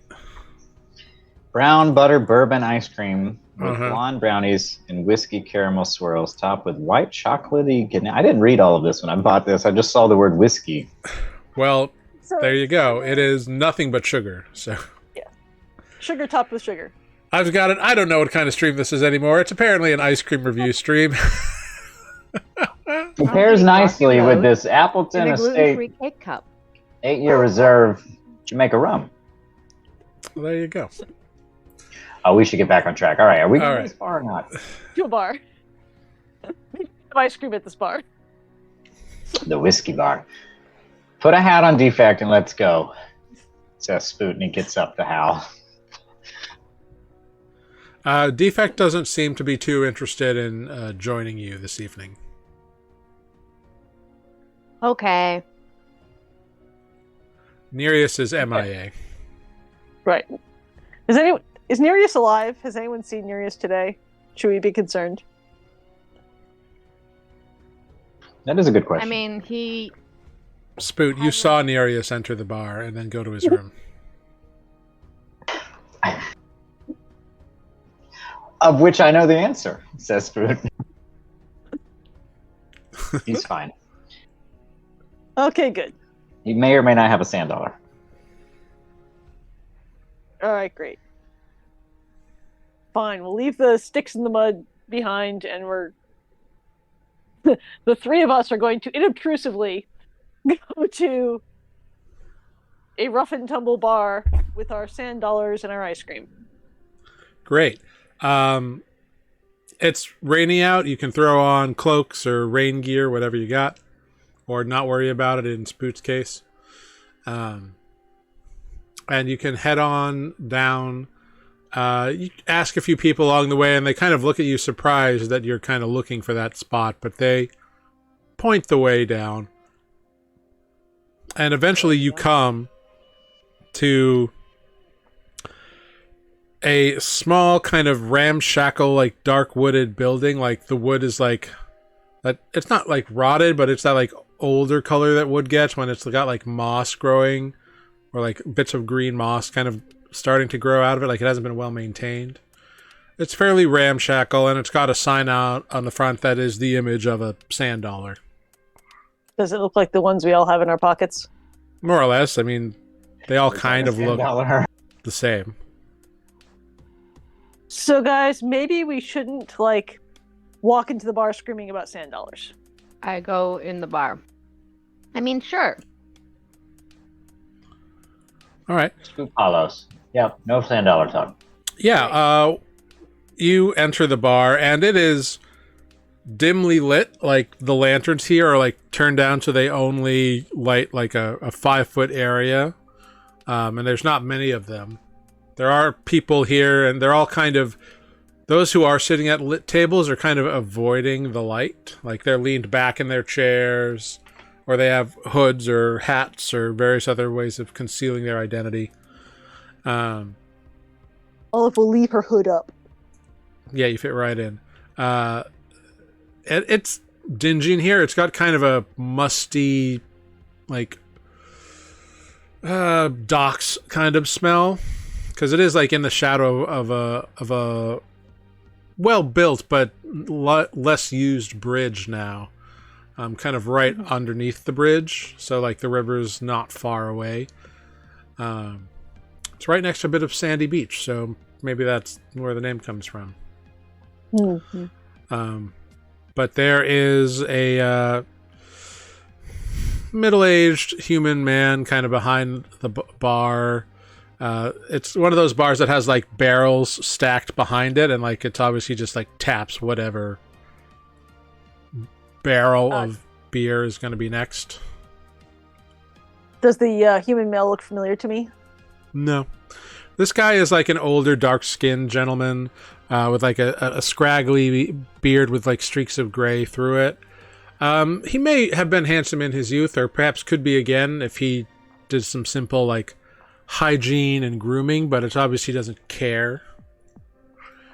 And he's got like a few scars across his face, like from like fist fights or something. But he's there, and he like doesn't say anything, but he clocks as you enter. Like you can definitely see his eyes go to each of you.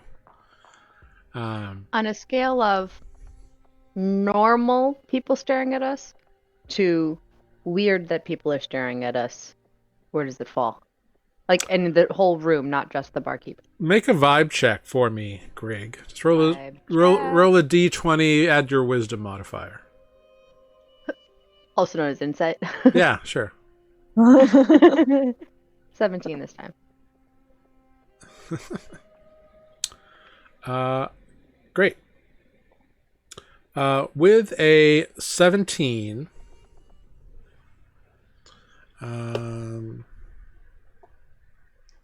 hold on just a moment. Okay, seems like we're all right.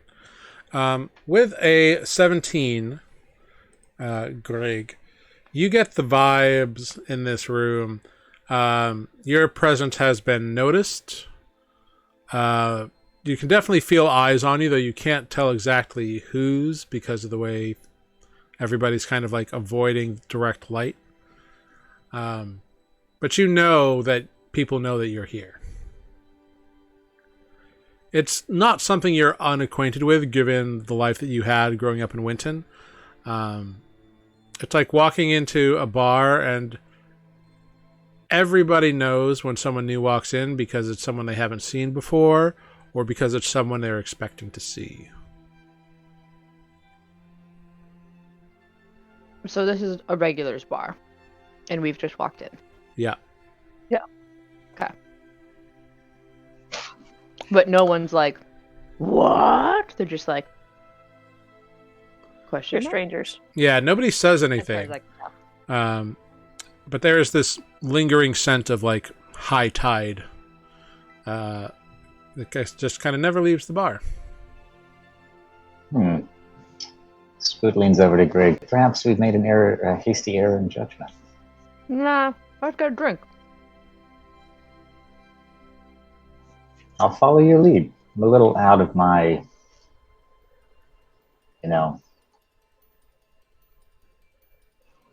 Spoot does this. That one. Olive is going to glare at both of them, walk up to the bar and say, "Give me a drink," and I'm going to try to scan the people in the room. I'm looking for my human. Looking for the guy that handed me the sand dollar. Cool. Make a perception check, and the bartender says, 4 copper. 19. Okay.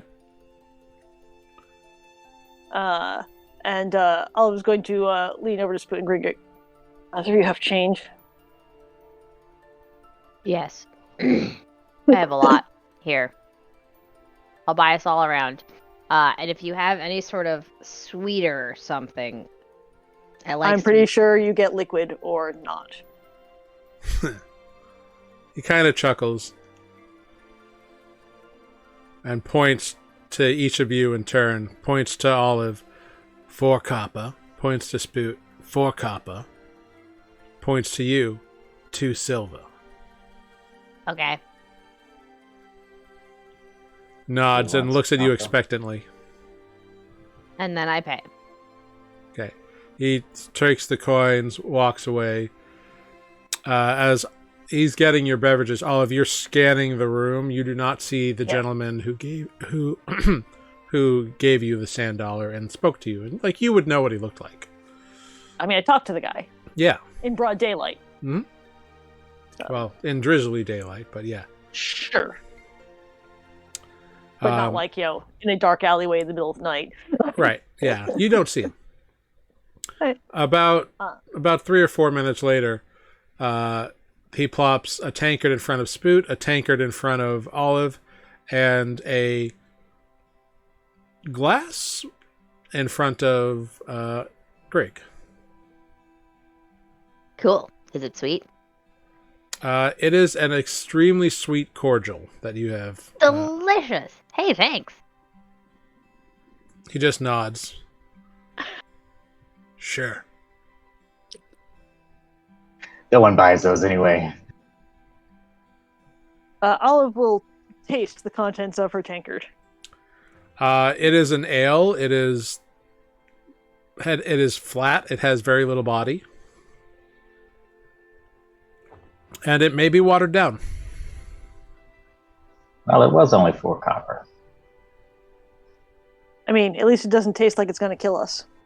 Didn't the drinks at the other place also cost 4 copper, and they were better? Oh, maybe. Yeah. It's Do you want fine. more ale? Grig Olive? isn't trying to become a regular. Grig is trying to find out if this is the place we're supposed to go, so Grig went there. No, I don't want more ale. I've got a drink because that's what you do when you walk into a bar. I'm gonna go sit in a shady corner and sip on my cordial. This time I am sipping. I've already I'm glowed. gonna, as much as possible, Spoot is gonna try to follow Grig and not make it awkward. You all came in together, so so is your purpose to like try to make it look like you're not together, or what?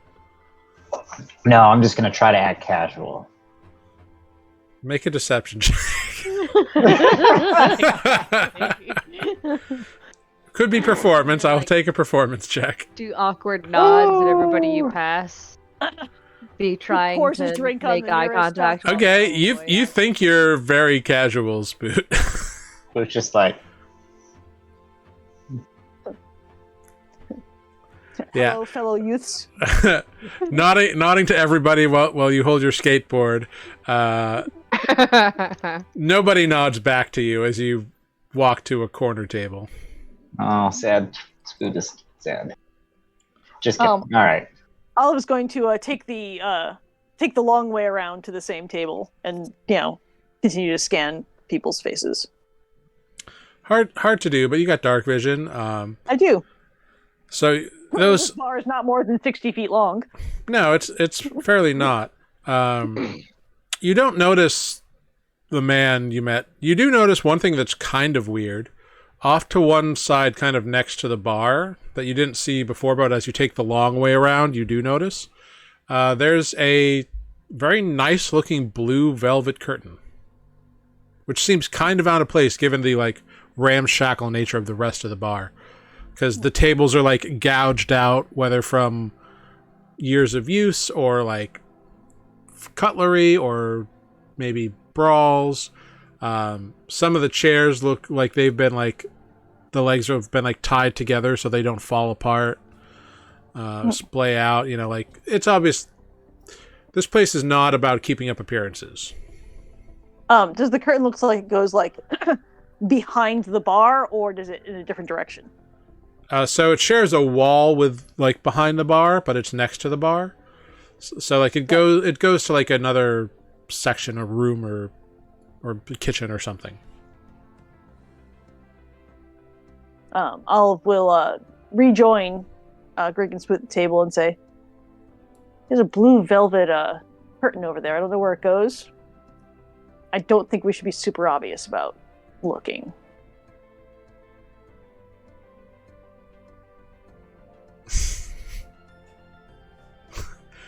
Greg is trying to hatch a plan. Stand by. Yeah, the as you sit here hatching your plans, there is a like low murmur. Like it's not like full bar like chitter chatter. It's like everyone's having a conversation at their tables, but it's all like hushed. Like a lot of people are leaning over to talk to one another, light like hitting the top of their head, but shadow over their face kind of deal. Perception check on the murmurs. Can I pick up anything? Make a perception check, Spoot. Oof, no. I'm out of my element for reals. Yeah, you hear a couple people talking about like fishing. You hear a couple people talking about like, prices going up. Just kind of mundane stuff. I guess hearing was never Spook's strong suit. So Greg is concocting a plan. Spook's not listening very well. Can Spook see the blue velvet curtain that Olive aforementioned? Yeah, you can see the curtain. It's the only reason that you can tell because it's not lit from the front. But Olive must have got the color because there is light leaking out from underneath, and the light, which seems to be brighter, the light from underneath is kind of like bouncing up and like showing that it's this like deep, kind of rich navy blue. And that the room behind the curtain is brighter than the room we are in? Or at least closer to the door it is, yeah. What do we think? Do we go up to the bar and say that we need help and show them the sand dollar? No. No. Good. How far Glad. away is the drape from us? Maybe like 25 feet, 30 feet. Okay. Here's my plan. Stay with me now. I am going to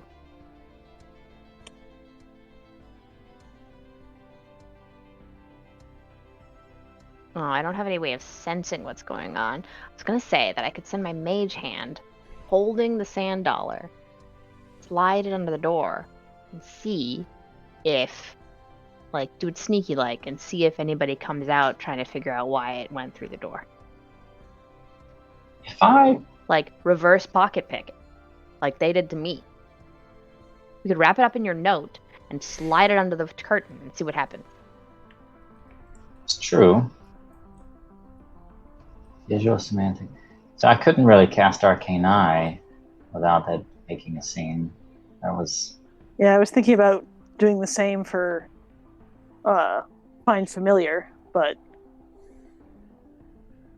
You can go outside, say you got to piss, and then I'll go and say, I got to piss.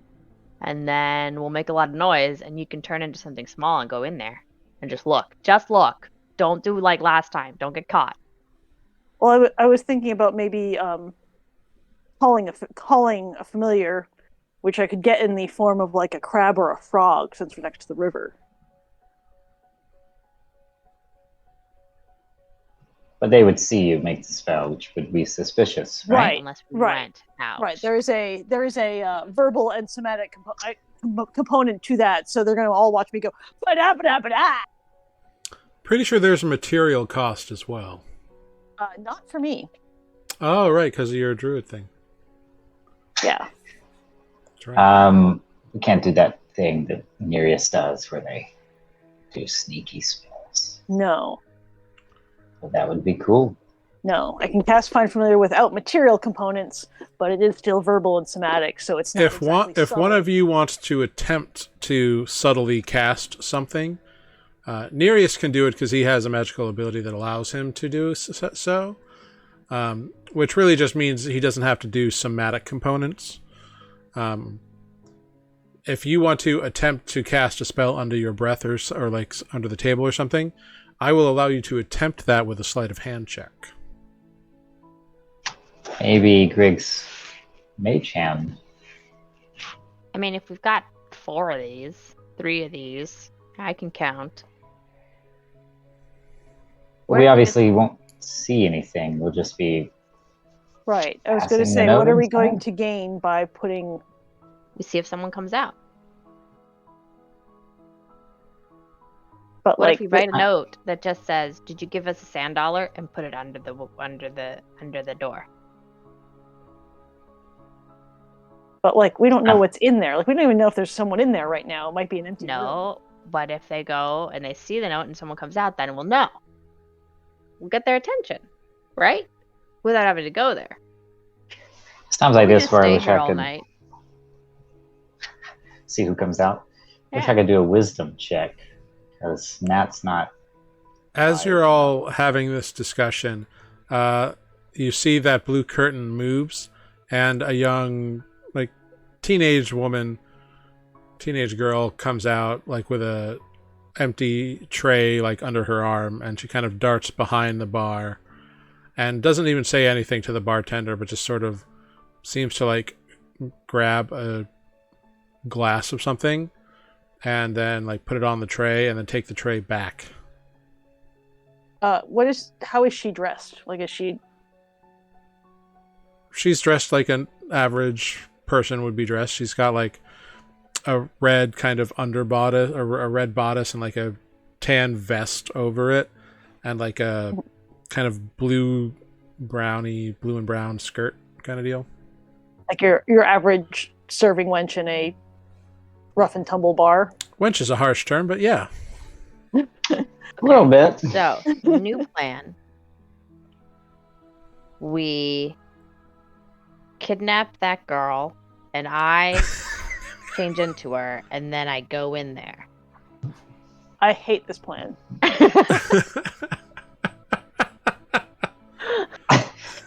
No. Okay. I just assume go up to the bartender and show him, and if he gives me a weird look, then we'll just be like, sorry, I thought this was a gold piece. No, what you do? Okay, no, that you're almost onto something. No, I like this. Okay, so here's what you do. You go up and you go, I found this on the beach, and I just thought it was so funny that there was a bar with the same name as this that I had to come and see it. You have a very respectable establishment, sir. This does Please sound don't like water something I down my would next say. ale. Olive is going to attempt to cast Find Familiar under the table. Oh, Lord. Make a Does Food sleight see of this hand happening? check. 12. All right. Does it go poorly? Does Spoot need to spill his ale? With a 12, Olive, you subtly under the table think you cast this and kind of mumble it a little louder than you meant to. Heads turn and look at you. Spoot sneezes. But then this gray tuxedo cat kind of jumps up on your lap. Or what kind of familiar were you attempting to summon? I guess I should ask. I was actually going to attempt to summon like a hermit crab or something. Okay, so a crab appears. Crab is one of the choices for 5. Yeah. So a crab appears. And people look down and notice the crab. And like one person, like you can see, is like getting ready to like lunge for the crab for some reason. It will skitter under the nearest table. Cool. It skitters under the table. The person reaches out for it. And I need the crab familiar to make a dexterity saving throw. Or an athletics check, I guess, against a... it can be athletics or acrobatics. but it is against a strength check. Are both of those dexterity? One is strength, one is athletics is strength, and acrobatics is dexterity. We're gonna go with dexterity, and it makes it's a 3. Yeah, this kind of like Crabby is no more. yeah, this burly guy like grabs the crab and like holds it out with the pincers, and looks at the companion at the table. Is like, dinner,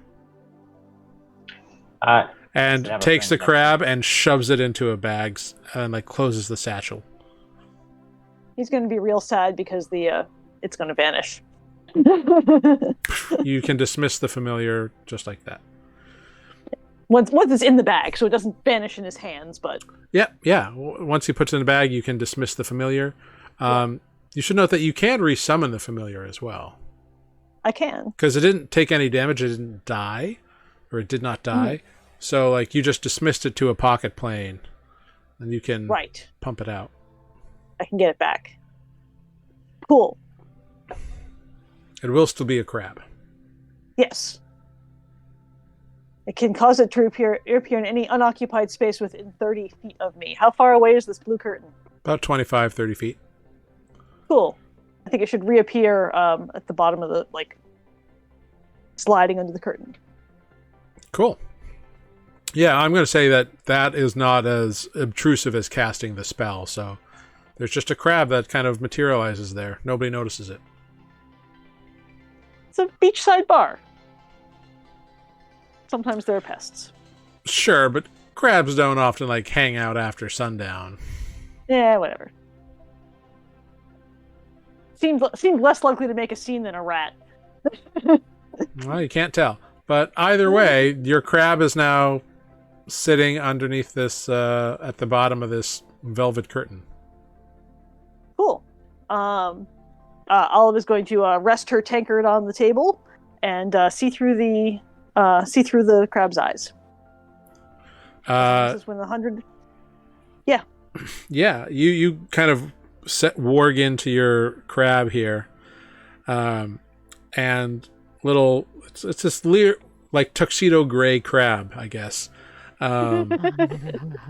which is weird and off-putting. But there you have it.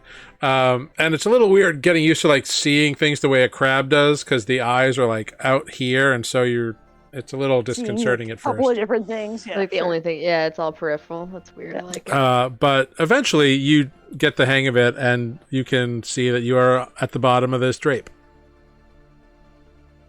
Can I see anything under the drape? There's an inch or so. You can kind of see there's a rug on the other side and wood panels. So it might be a room or a hallway or something. But it's got a little rug there. Can it go under the curtain? Yep.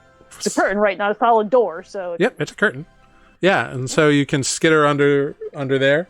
And taking a quick look around, what you see on the other side of this curtain is a narrow, skinny, 10-foot long corridor that's just got a wood paneling, not fancy or anything, but planks of wood, and a door on the other side that has a little handle on it.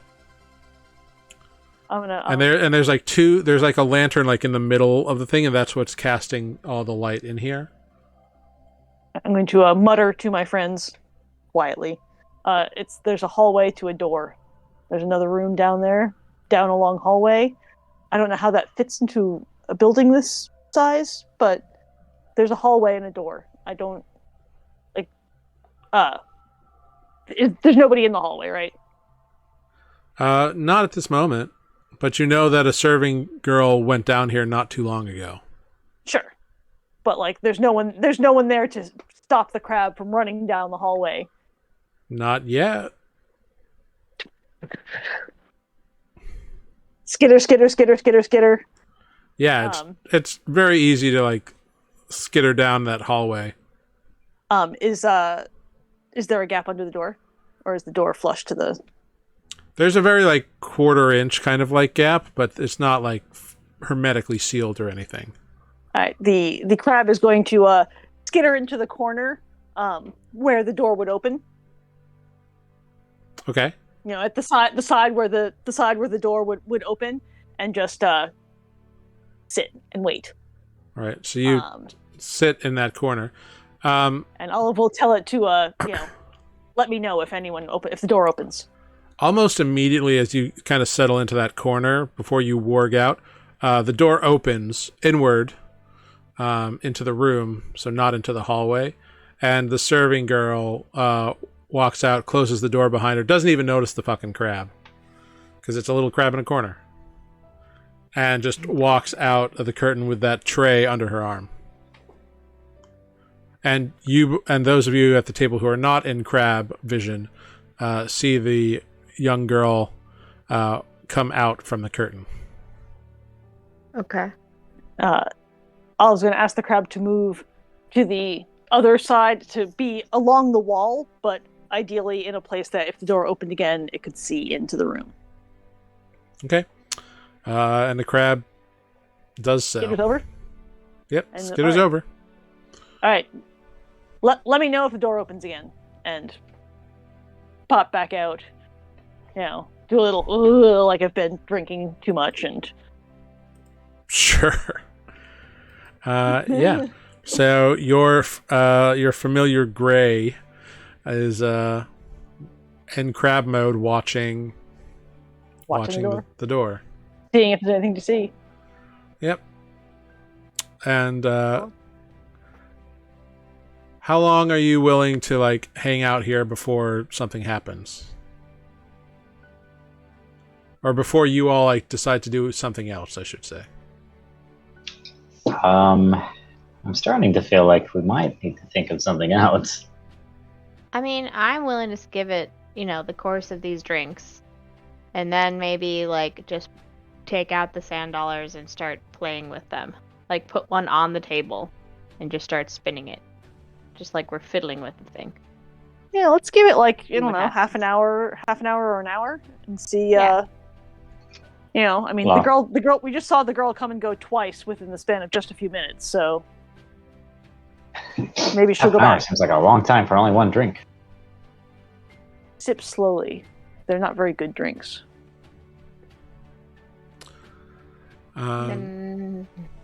Yeah. So you nurse your beverages, which you can tell you're not the only people in the bar doing this.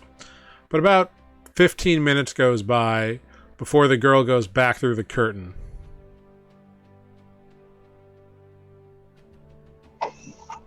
Great.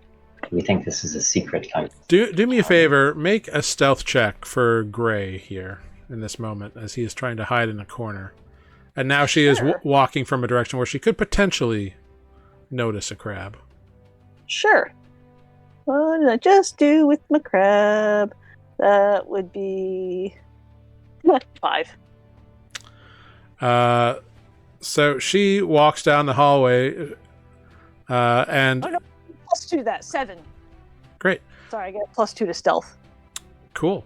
So it's a 7. Do you warg back in when you notice she goes into the hallway? Sure. So you see her coming, and right as she reaches for the door, she like looks down to like look at the door handle, and she notices the crab, and she raises a boot and attempts to stomp the crab. We'll skitter out of the way and into the away. What is the crab's armor class? 11. It successfully skitters out of the way. She rolled a 9. Right. So the crab skitters out, and she just kind of like lets out a little and like stomps, and the crab like you skitter back down, and she calls out, "There's a crab in here! There's a crab in here!" And the bartender like sticks his head through the curtain and says, "What?" And then sees the crab like skitter out. So then he tries to stomp it as it skitters by. That's a 13 to hit. Yep, sure does. He stomps on it for 1 point of bludgeoning damage. Crab is sad, but still alive. Crab's great. at 2 hit points. Great. So the crab is mighty and firm, and Bloody and broken. skitters out as it tries to escape him. He tries to kick it again. That's a 16. Yeah. So this time he does manage to punt it a little bit, and so it like goes flying, into the brick fireplace. For no more. for 5 points of bludgeoning damage, Yeah, crab's gone. and the crab disapparates. And he goes to look for the crab. He's like, "Fucking thing vanished." And indeed, the familiar gray has once again poofed away. Yeah, well. Well, guys, all we learned is that there's a room down there that has its own serving person. Is the serving girl like circulating amongst the tables in the main room now, or is she like? She is wandered not, off? and she has not. Something fancy enough to warrant a dedicated serving girl, but I didn't see nothing. Interesting. All right, well, I'm going to just start spinning the sand dollar on the table. Doing magic tricks Good idea. Spoot's like, for Spoot. Be like, Spoot, what's this behind your ear? Everybody, that make a was perception check for me. Awesome. We're being very subtle. 2! it's because you were doing magic. Greg, you're focused on what you're doing, so you don't notice the world around you at the moment. Yeah, I'm trying to- Olive, you notice a couple head turns. Spoot, you scan the room when Greg starts doing this, and at least 12 pairs of eyes are now watching you and watching your table as you're fiddling with this sand dollar, including the bartender. Well, guys, that was subtle. It's perfectly subtle. I'm doing magic tricks. Spoot, you're the only one who notices all those eyes. Spoot whispers in Draconic to Grig. So I don't know if we've taught We've enough of practiced. this. We'll find out if I know. understand it. They're watching. Oh, no, we decided a while back that, Greg, you're now fluent in Draconic. Oh, that's awesome. Fluent, really? Yeah, you've been practicing for months with Spoot in your downtime. Very Great. cool. Yeah, Well no, done. I mean, it was on my to-do list. No, that happened the night when I wasn't here. Possibly. Yeah, maybe. I think I remember when that was announced. Now that you mention it, you might not have been here. Yeah. Yeah, I mean, that's always my, like, give me do some. So yeah, Perfect. Spoot whispers that they're watching. Ha ha ha ha, I did it. Great. Without skipping a beat, I'm just gonna keep playing. I'm gonna hide it. Where'd it go? Which hand is it in? Like, shuffle it around. Spoot, you notice that nobody is like moving towards your table, but you do notice a few hands move down from tables to hip waist areas. And the bartender, while filling the occasional glass or mug or whatever, still glances at the table continuously. Like he's keeping an eye on you. Spoot says in Draconic, whispers, I think they're watching too much. People look anxious. That is definitely the vibe you feel, Spoot. People are on the edge because it's like at least 12 people in this bar have noticed what you are doing and are waiting to see what you do next. And that will influence their decisions. At that point, Olive's going to say, I don't speak this language, guys. I'm totally out of the loop. Picking a hand. It was this hand. And the sand dollar's not there. It's up my sleeve. Spoot will look down at Greg with like a maybe cut that out look. You picked the wrong hand. Ugh, I'm bored now. We need to make a decision on what we're going Time to for another do drink, I guess. now. I down the last of the cordial. Sweet will say, take it to the bartender.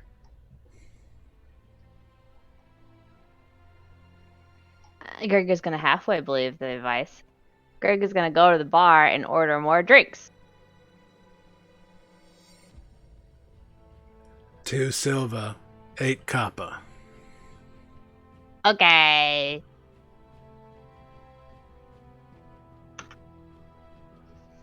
So, can Spoot speak in a tone, like in common, that is, we think hushed enough where no one else can hear?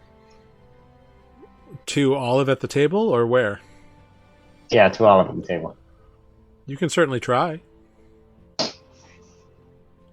If you're trying to be sneaky about it, you can roll a stealth check. I speak goblin and orc. And because you're like trying to do this with like your volume control, I would let you do it as like a performance check as opposed to a stealth check if you want. In other words, using your charisma modifier instead of your dexterity. We'll go with dexterity in this one. Huh. Okay. Surprisingly better. Okay. Great.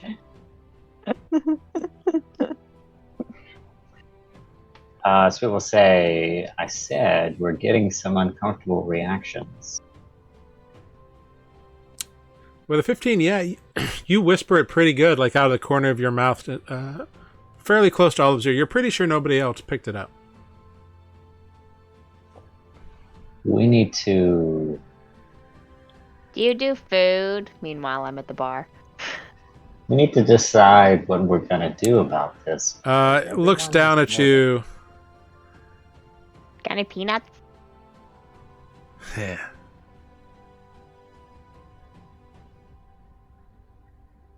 Three copper. Peanuts? I like salty and sweet. Do you? He just says 3 copper.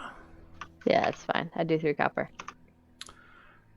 He reaches under the bar and pulls out this little like woven dish basket, like about that big, like just small size, about 2 inches tall, filled with some form of a nut that the freshness is up for debate. But slides it over to you. I'm a goblin. I eat the shit out of it.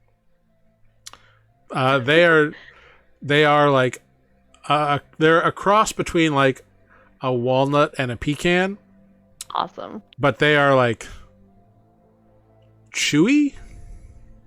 Interesting. Yep. And you've had these nuts before. They should not be chewy. Yeah, that's fine. I'm a goblin. I'm still gonna eat it because I'm in that mood. Great.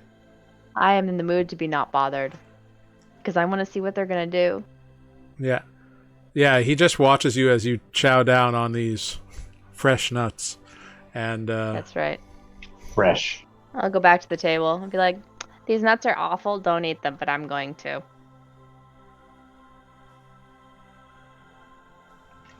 What's our move?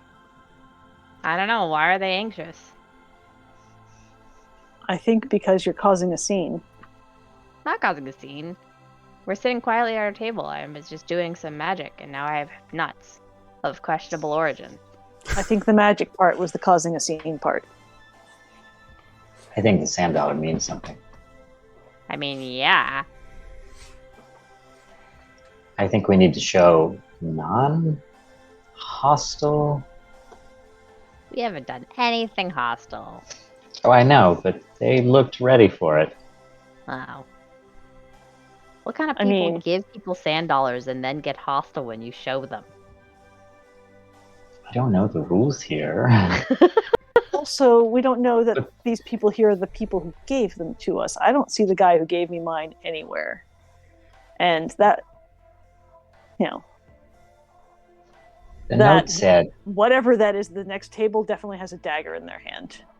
if we need help to come on by, maybe we just need to tell them Do we need that help? we need help. Do we need help? I have the note. And Spoot I like mean, slides we it on need the help table. because we need to go fuck up Oligar. We need an army. I'm not sure this is a place to get an army. We don't know anything Oh, about but I these would sand dollar people.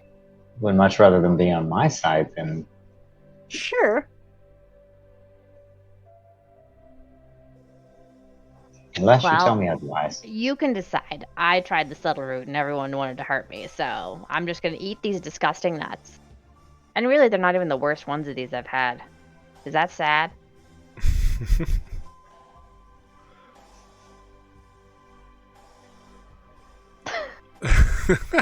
It just gets up. Just the entire table is unsure how to respond to the fact that Greg is eating these obviously rotten nuts, and they're not the worst time that they've had it. I'm a goblin, it's fine. Spoot's empathetic meter just like goes off the chart, but he like implodes. Olive is kind of. I Yeah, don't think I can wait any longer. I think I'm going to ask the bartender for help. I don't know how this is going to go. Be prepared to leave. Okay, I'm just show prepared. him the note. Don't ask for anything. Just show him the note. I'm prepared to abandon this lousy ale should we need to, should the need arise. so Spoot, you I bet approach this the bar. court- I approach the bar, and in the middle of walking to it, I draw my weapon. No, I'm just kidding. Damn. Yeah, I approach the bar, right. I need help! Yeah, you approach the bar. The bartender is watching as you approach.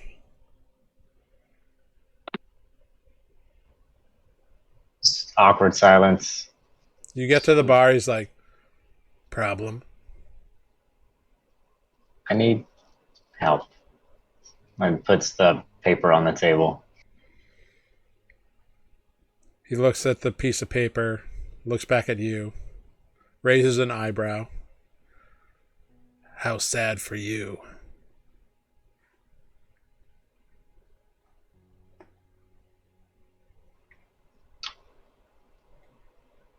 What does this mean?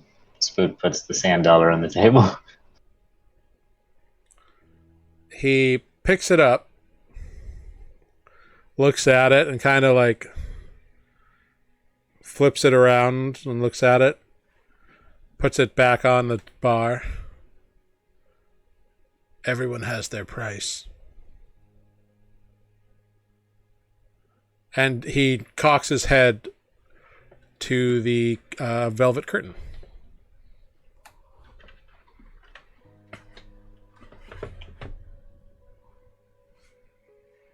Spoot looks at the velvet curtain and then looks back at him.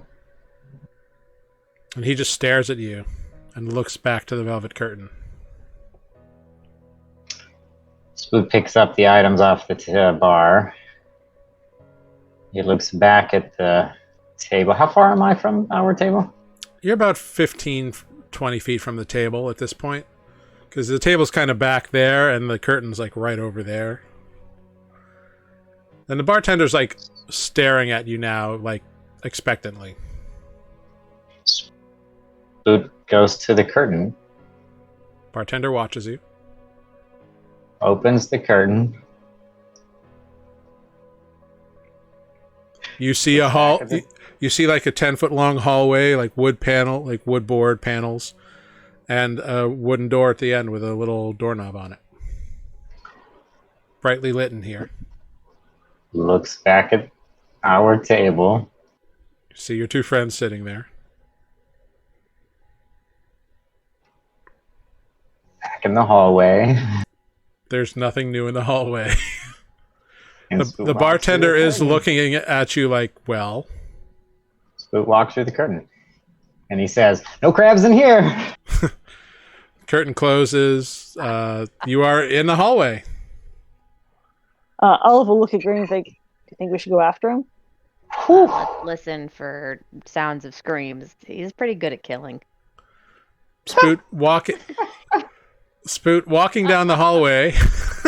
Yes, he is. Some moments later, Spoot love just walks that. out dripping in blood. Walking out the hallway, you come very quickly to this door. It seems like it's a decently well-made door. It doesn't quite stand out from the rest of the place, but it doesn't quite fit in perfectly either. Like, this door is obviously more purposeful and maintained. It closes, for starters. It's not a curtain. Spoot knocks. The door cracks open, and you see the serving girl is in there. She looks at you. Yes? Hi. I think I'm expected. Do you have an invitation? I have this. And he holds up the sand dollar. Everyone has their price. And she opens the door for you. Insight check? Make an insight check. What the hell does that mean? Oof, I am out of my element. With a 13, she's a little hard to read, but she doesn't seem to be withholding or deceiving anything, and she doesn't have, like, a desire to hurt you. Like, you don't sense some malicious intent from her. But so she opens the door, and you step in, and you come to an actually comfortably appointed looking, like, private dining chamber. And behind the, like, table in, like, a comfy, like, armchair with, like, a decent looking, like, some kind of, like, chicken dinner and, like, a glass of like a nice looking glass of, like, red wine or something, you see a human man who's very well kempt, and, like, he's blonde, maybe about, like, early 30s, mid 30s. Just a little mustache and goatee action going on. Cleaning, like, wiping his hands on a napkin, and kind of relaxing back in the chair. You're like, welcome, please do come in. What is he wearing? So he's wearing, like, a dark cloak, kind of, like, just, like, off the shoulders, or, like, kind of thrown back over the chair. And he's got, like, a nicer kind of, like, doublet. Not, like, too fancy, but, like, better than rags that a lot of people are wearing. Definitely the best dressed person in this establishment, but not so finely dressed that he'd be, like, a sore thumb out of place kind of deal. But, like, his doublet's got, like, red and blue threads in it. It's kind of like a tan color. And then, like, he's wearing a dark undershirt, like a navy blue, maybe. Does he have a hat on? No, not hat. No hat? I'm trying to see if this otherwise matches the description that Olive gave. It doesn't. Jacket. The guy she said had, like, dark hair. Yeah. Welcome. Please do come in. Have a seat. Can I get you anything? Would you care for some chicken? It's not bad. It's not great, but it's not bad. Oh, no, I'm okay, thank you. I'll just have a seat. So, Spoot sits down. what can I do for you? Oh, how rude of me. Allow me to introduce myself. My name is Cash. Cash. Cash, my name is Spoot. Ah, of course. One of the misfits I hear about. Yes, I'm not sure we've met, so... Oh, I've never had the pleasure, no. But I've heard about your group's exploits all throughout Winton, causing quite the scene up there, doing some rough and tumble work in various wild places. And some sort of deep cleansing of brigands out of, what is it, Fayport? Oh, something like that. Yes. Harbor, that's it, Fay Harbor. Fay Harbor, yes. I guess I shouldn't be too surprised that you've heard of us by now. Well, your legends are quite growing quite exponentially these days. Oh, well, I hope that's Our legends for the are best. legendary. Well, at least in certain circles. Those who care to listen to the odd minstrel and whatnot. Probably your average farmer won't hear much, but those of us in more civilized society tend to get a few passers-by. I'm sure Brig will be excited to know that there are minstrels singing about us. Cash, I'm not sure what you can do for me. I'm not entirely sure I know what it is you do, but I seem to have found my way here by this message, and I put the paper and the $10 on the table. I don't suppose you know who wrote this, do you? All that simply means is if you need anything, you can come to me, and I will try to help you as best I can. You see, that's what I do. I help people. I'm a helper. I'm here to make other people's lives better. I facilitate. Make an insight check. This guy sounds slimy. 21. Okay. Let's do a little roll here.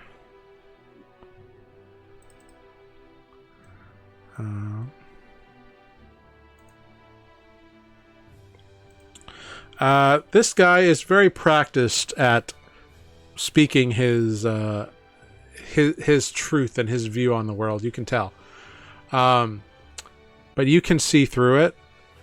He's not lying outright. Like there's no tells of that. But you can sense that there's more to it than just he's a nice guy who helps people.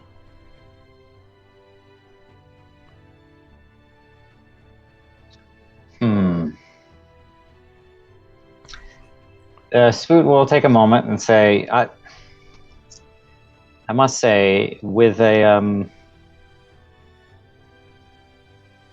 without any more details, I'm not sure you can help me, or that.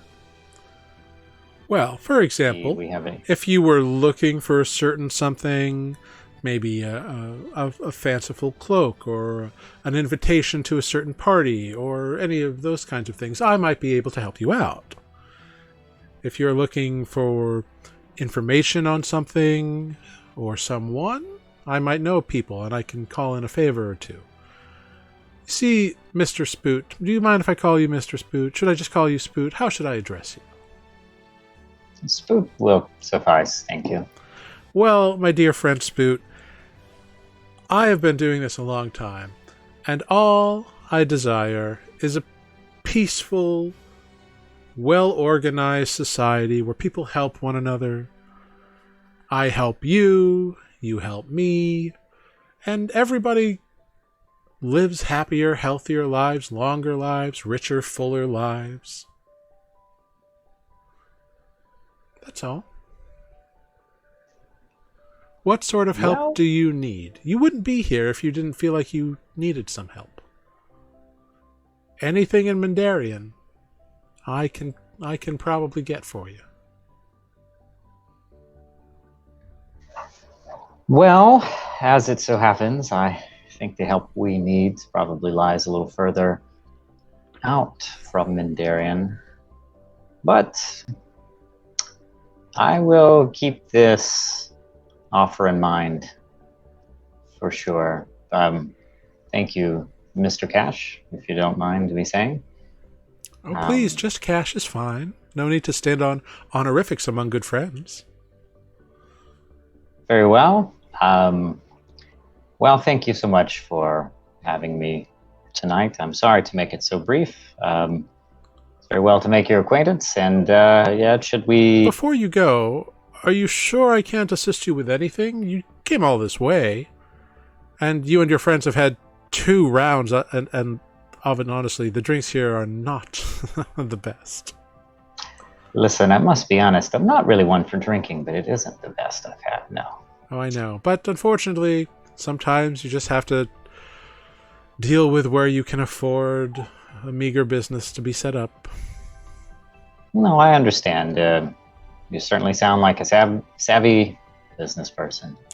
Well, I appreciate that. But please, tell me, I know you've been spending, your friend Grig, I believe their name is, has been spending quite a few days at the local Temple of the Platinum Hearth with the High Priest Sanjay himself, no less. That must be interesting. Are they developing an interest in faith or something? Well, one would hope. One would hope. But I really can't say, to be honest. As I'm sure you know, that I was not at the temple these past 3 days, but finding some meditation and peaceful reflection elsewhere. Indeed, and it's most applaudable, most, it would be horrible if someone ruined that. It's obvious you're attempting to grow your inner spirituality, and I approve of such things. I think it's important to know oneself. It would be horrible if someone were to ruin that, especially considering that we've had such a peaceful time in this. Oh, don't misunderstand me. That was not a threat. That was simply a statement of truth. Well, I have no desire to intimidate or threaten you at all. If I did, I would have, but I haven't, so I don't. Fair. I'm sure you could have taken many opportunities by now. You must forgive us if we are a bit, well, maybe paranoid isn't the right word, but overly cautious. I understand. Certainly, acquiring covert invitations might be a little jarring to people, but given the nature of my endeavors and the sort of aid I supply to people, it's best if I not advertise very loudly. But you were smart enough to find your way here, which means you're smart enough to know a good thing when you hear it. Well, this is certainly not a decision I can make for the lot of us. We are very good at making decisions together and keeping each other in the loop. So I will very happily take this offer and this information to the rest of my colleagues. Well, colleagues is not the right word. Friends. It's good to have friends. And shall we need any assistance, we do know where to find you now. Oh, you might not need to work so hard to find me if you really need my help, but just know it comes from a place of really a desire to help such a famous group of heroes. Well, I am certainly flattered to hear that, and I won't waste your time anymore tonight with chit-chat, because I'll be honest, My dear I'm not Spoot, very good at it. chit-chat with you is never a waste as far as I can tell. Well, I appreciate that as well. Again, flattered. But I do think I've had a long day, and very happy that we were to find you here. It satisfied our curiosity, of course, and I do wish you a good night. I'm so sorry again to waste your time. Oh, Spoot, you have not wasted my time at all. Well, thank you. I'll see myself out then, and Spook will stand and turn to leave. As you stand, so does he, and he extends his hand across the table. It's inside check. If you want. It's just getting overused. Oof, yikes. Seems like he wants to shake your hand. It's a common, friendly manner among humans. Sure.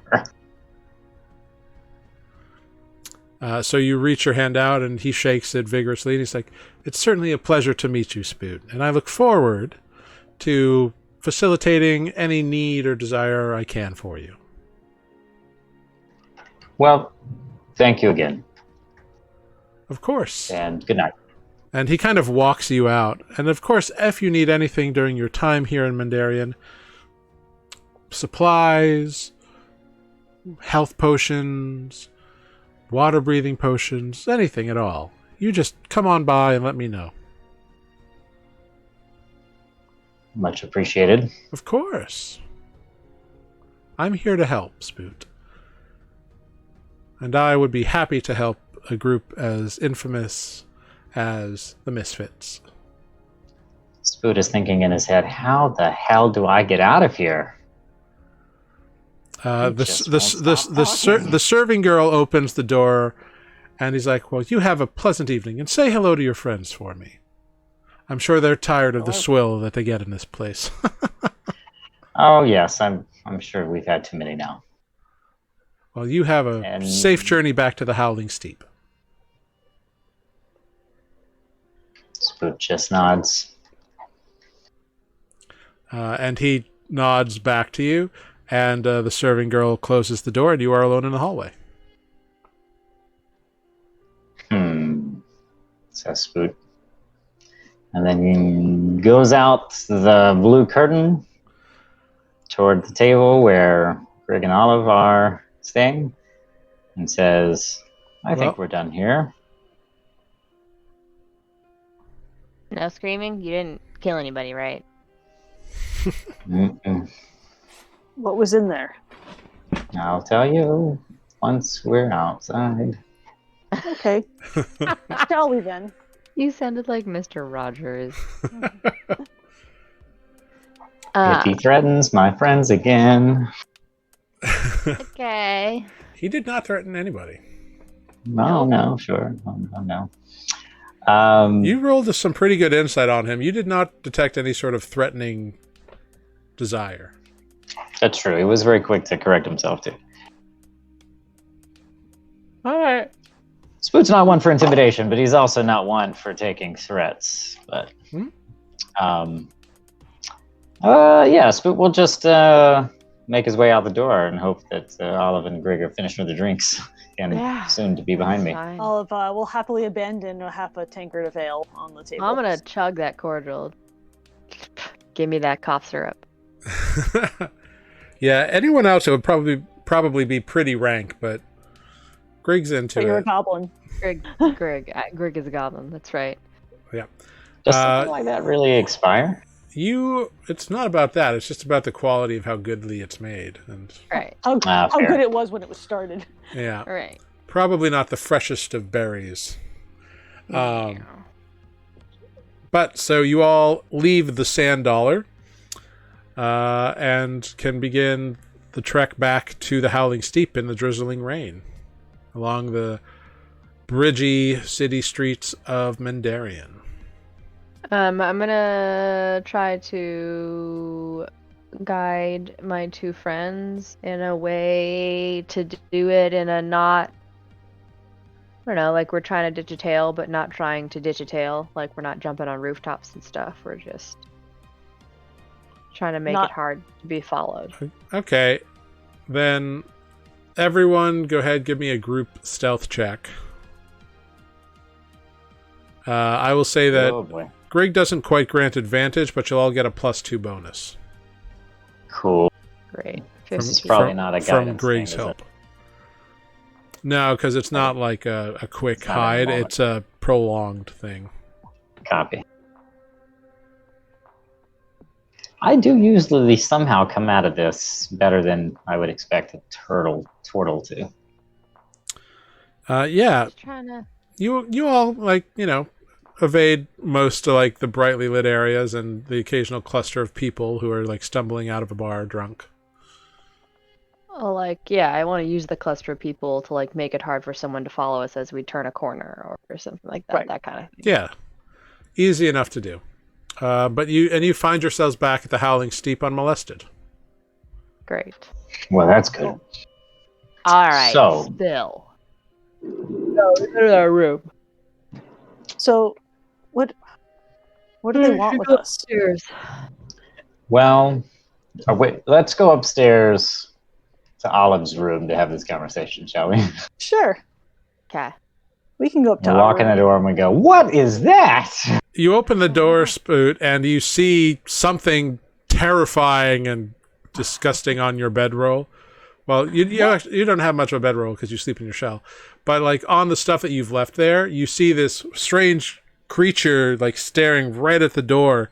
It's got like the body and tail of a snake, the head of a snake, the front arms of like a panther or a bobcat, and the rear legs of a chicken, and it looks like it's ready to jump. Spoot looks like he's ready to cast Sacred Flame. What is that? Was that in here before? Oh, that's my new chickabob. I can't even. A chick a who? Oh, what? A what a Cra- bomb? A crazy lady in the market sold me this for like 3 silver.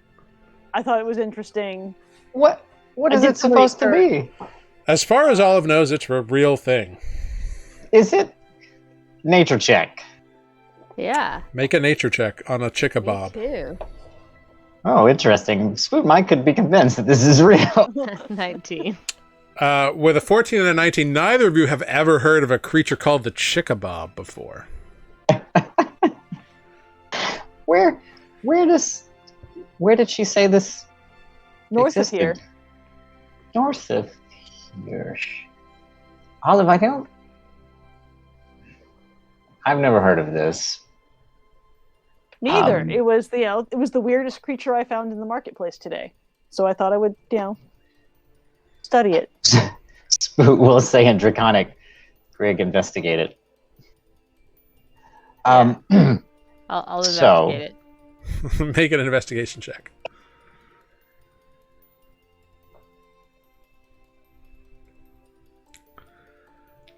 Greg, with a 24, you like get in close and like pick up all of this, pick up this taxidermied thing and investigate it, look at it.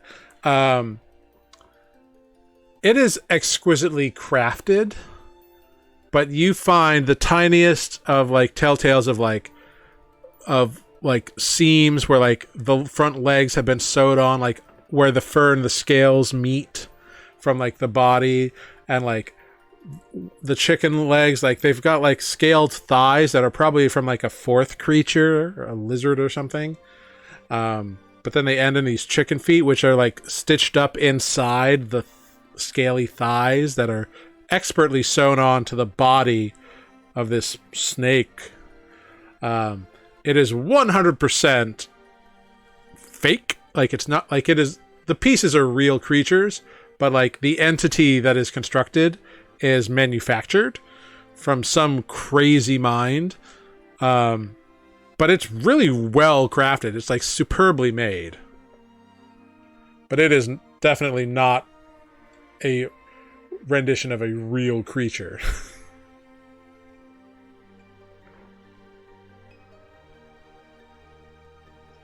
Well, while Greg is investigating that, we'll spill the beans about what happened in the behind the curtain. So we are being well watched in this town, which I suppose at this point may not be a surprise. There are certain individuals, like the gentleman that I met back there, that are well acquainted with us, with the Misfits. Oh, Greg, apparently the minstrels may be singing songs about us. I thought you might be interested to know that. That's cool. He offered to help and made it very clear that he wanted nothing more than to help a famous group of adventurers like ourselves. However, I sensed in him his intentions weren't entirely just for the sake of helping people. And I didn't ask him for anything. But I was told twice before I came into that room, that once by the bartender and then the serving girl, that everyone has their price. And yeah, I tried to leave afterwards. Said that we didn't need anything at the moment, and that if we did, we'd let them know. But I get the feeling that it is definitely going to cost something. Cash, was their name, now that I think about it. Oh, cash is not what you think it's going to cost us. Do you think that they could actually help us with anything that we actually need help with, which is most notably, getting an army to defeat Oligar? I don't think so. If I'm being honest, it sounded like if we needed information, or I don't know, he used some examples like sneaking into a party we weren't invited to. I don't know. Things like that, perhaps, but it sounded like small scale things and mostly revolving around Mindirian. But he's definitely watching here? us. I don't think so. Not right now. But I think we should leave soon before they figure out what we were doing here, if that matters. They definitely know Greg was hanging out at the temple with Sanjay. Is Sanjay in trouble? I don't know. I hope not. I think they've just been watching you. You've obviously been watching me, but I wasn't hard to find. And I have no idea what happened to Nereus, or whether he has a sand dollar. I don't know what Olive got into these days other than swimming, but they've been watching us since we got here. He mentioned if we needed anything like health potions or water breathing potions, which seemed a little suggestive. And of course knows where we're staying. Because we went and drank water breathing potions to go under the water. He watched that. So did we ever tell seems like Sanjay what happened? The local boss. Yeah, it sounds like he might... I assume Greg said, "Oh, this happened," because they went to the temple the next day. So, right. So anyway, I'm not really sure I'm comfortable even asking him for help. I'm sure that whatever it costs is not something that we have time to deal with, but we figured it out, what the sand dollars mean. I think we hold it in our pocket until we need it. We can always come back here, right? Sure. I don't see why not. But at this point, I think we should be careful about letting people follow us. Yes, I do believe that this is going to be very difficult from here on out. It sounds like, there are just certain circles that are obviously aware of us. I don't know where he gets his information, but I'm sure it's not from nowhere. Well, if he's anything like my dad, it's from everywhere. I mean, he did remind me a little bit of your dad. People. I think we should try to plan our next move and take what we need and go before... I don't know if... He didn't seem like he meant any harm, but he's definitely keeping an eye on us. That's fair. We do possibly a man capable of blackmail. Mess with people when they're not nice. Did he seem nice? Overly nice. Oh, so rehearse, not nice. Maybe. Right. So, there's no reason for us to stay here. We've got our tools now. But, I also don't feel like we really want to spend the rest of the week in Winton. We need to be there several days from now, but there's no reason to go there now. Well, we could just travel. I mean, hear me out. You want to walk to Winton? We've been doing a lot of fast traveling lately. We can just take some days, enjoy the road, scenes, have a think about what we're doing. There's a swamp and some mountains between here and Winton. What's wrong with the swamp? Well, we can't, it's between here and Winton is more than the time we have, right? Well, of course, when we're ready, we can pick up the pace and just... That's fair. Just walk out of town and then teleport from wherever we feel like it. Yeah, sure. Or at least give someone... I don't know who's following us, if anyone, but, at least show that we've left town. I don't know if that matters. Cool. That works. As you all discuss your options for the next day, you come to decisions, choices. Either way, Defect is probably shut down in Grig's room, and Nearest is probably asleep in his room. You eventually decide to split up for the evening. Yes, Spoot? Sorry, after we split up, Spoot did want to. I've been forgetting to do this. Use some sending to check in on Hadouk, who he has failed to check in on in a while. See how he's doing, and possibly Adis, since it's also been a little bit of time. Oh yeah. You check in on Paduke and Adis. Paduke lets you know that he's still working, but thinks he's getting closer to finding the problem with the nature here in Barteria. And Adis lets you know that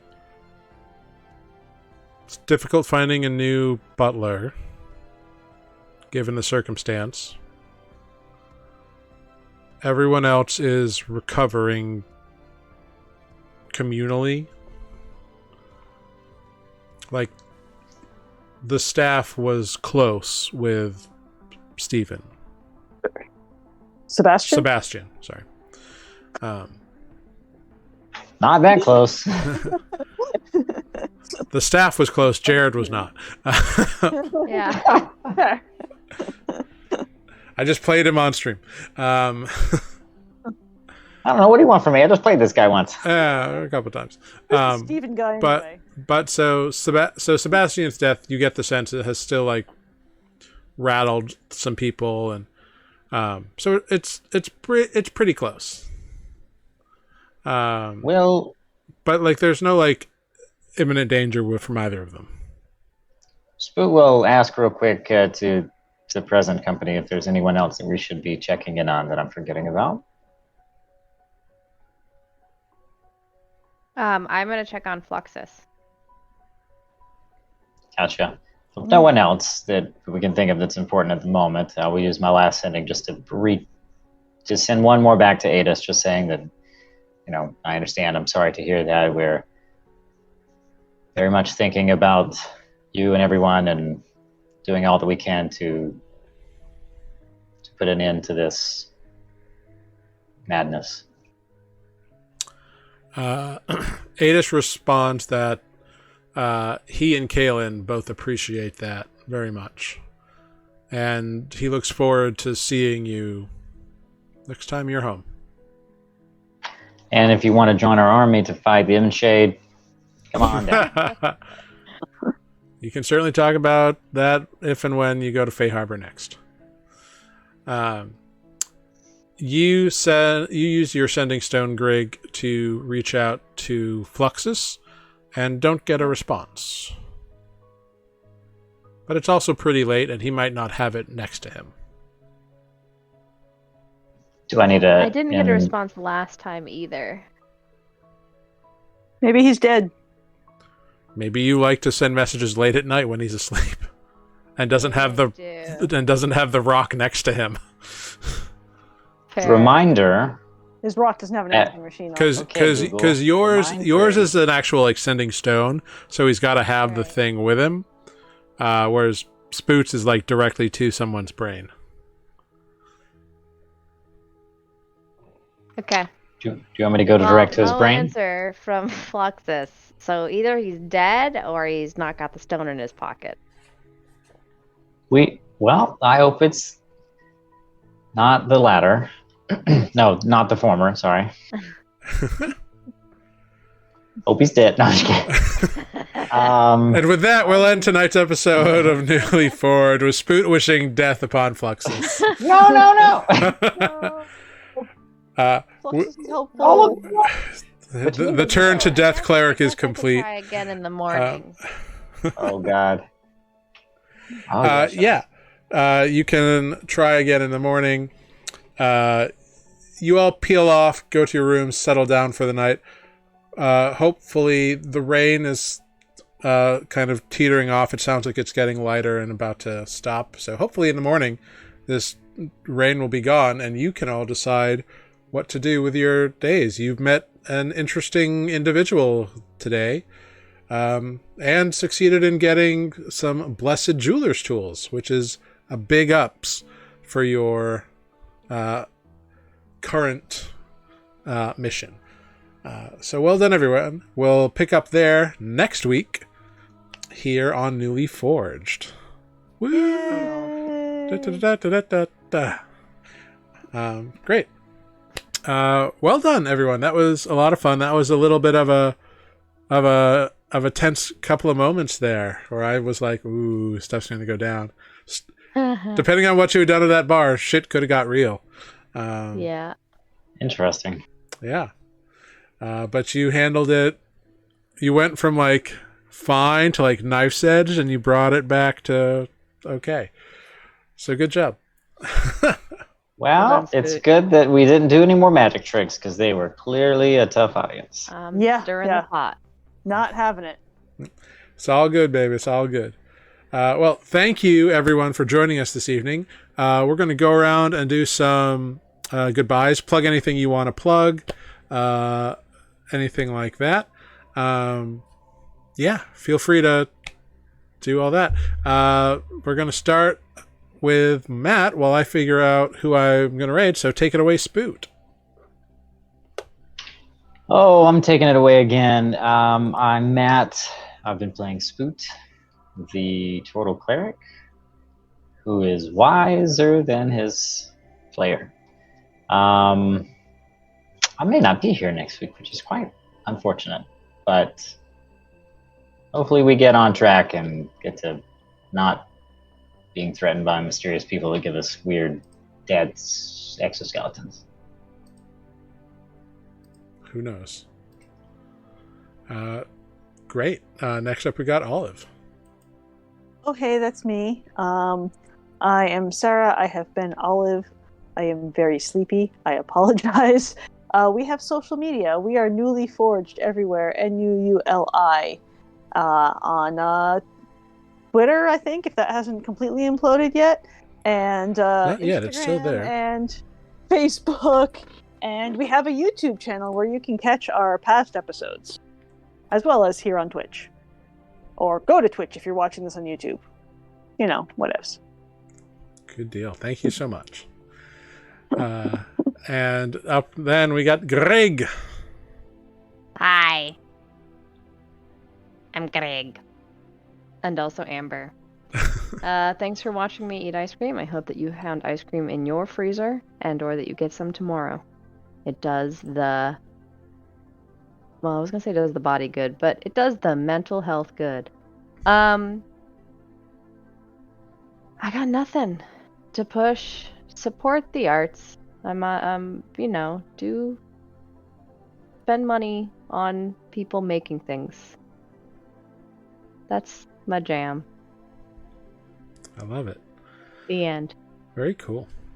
Well, thank you all for plugging yourselves in such glorious ways and plugging good things. Lucas Zeller, the maker of the Making a Monster podcast, which I guested on previously, is also pulling some audio from some of our earlier episodes in an upcoming episode of Making a Monster podcast for his discussion on dire wolves. And since we had dire wolves in a few episodes, he asked if he could pull some audio from our streams, and I said yes, because I didn't think anyone would object to that. So keep a look for that. Lucas is also the same individual who is the writer of the Book of Extinction from Mage Hand Press, which just did a really successful Kickstarter. And having perused the bit of the PDF I have so far, it's a great book and a good resource. And it kind of gives these extinct creatures that are extinct in our world new life as D&D monsters. So check it out. Maybe some will pop up on Nuuli Forged. We'll have to see. But yeah. Does that mean I can be a dinosaur?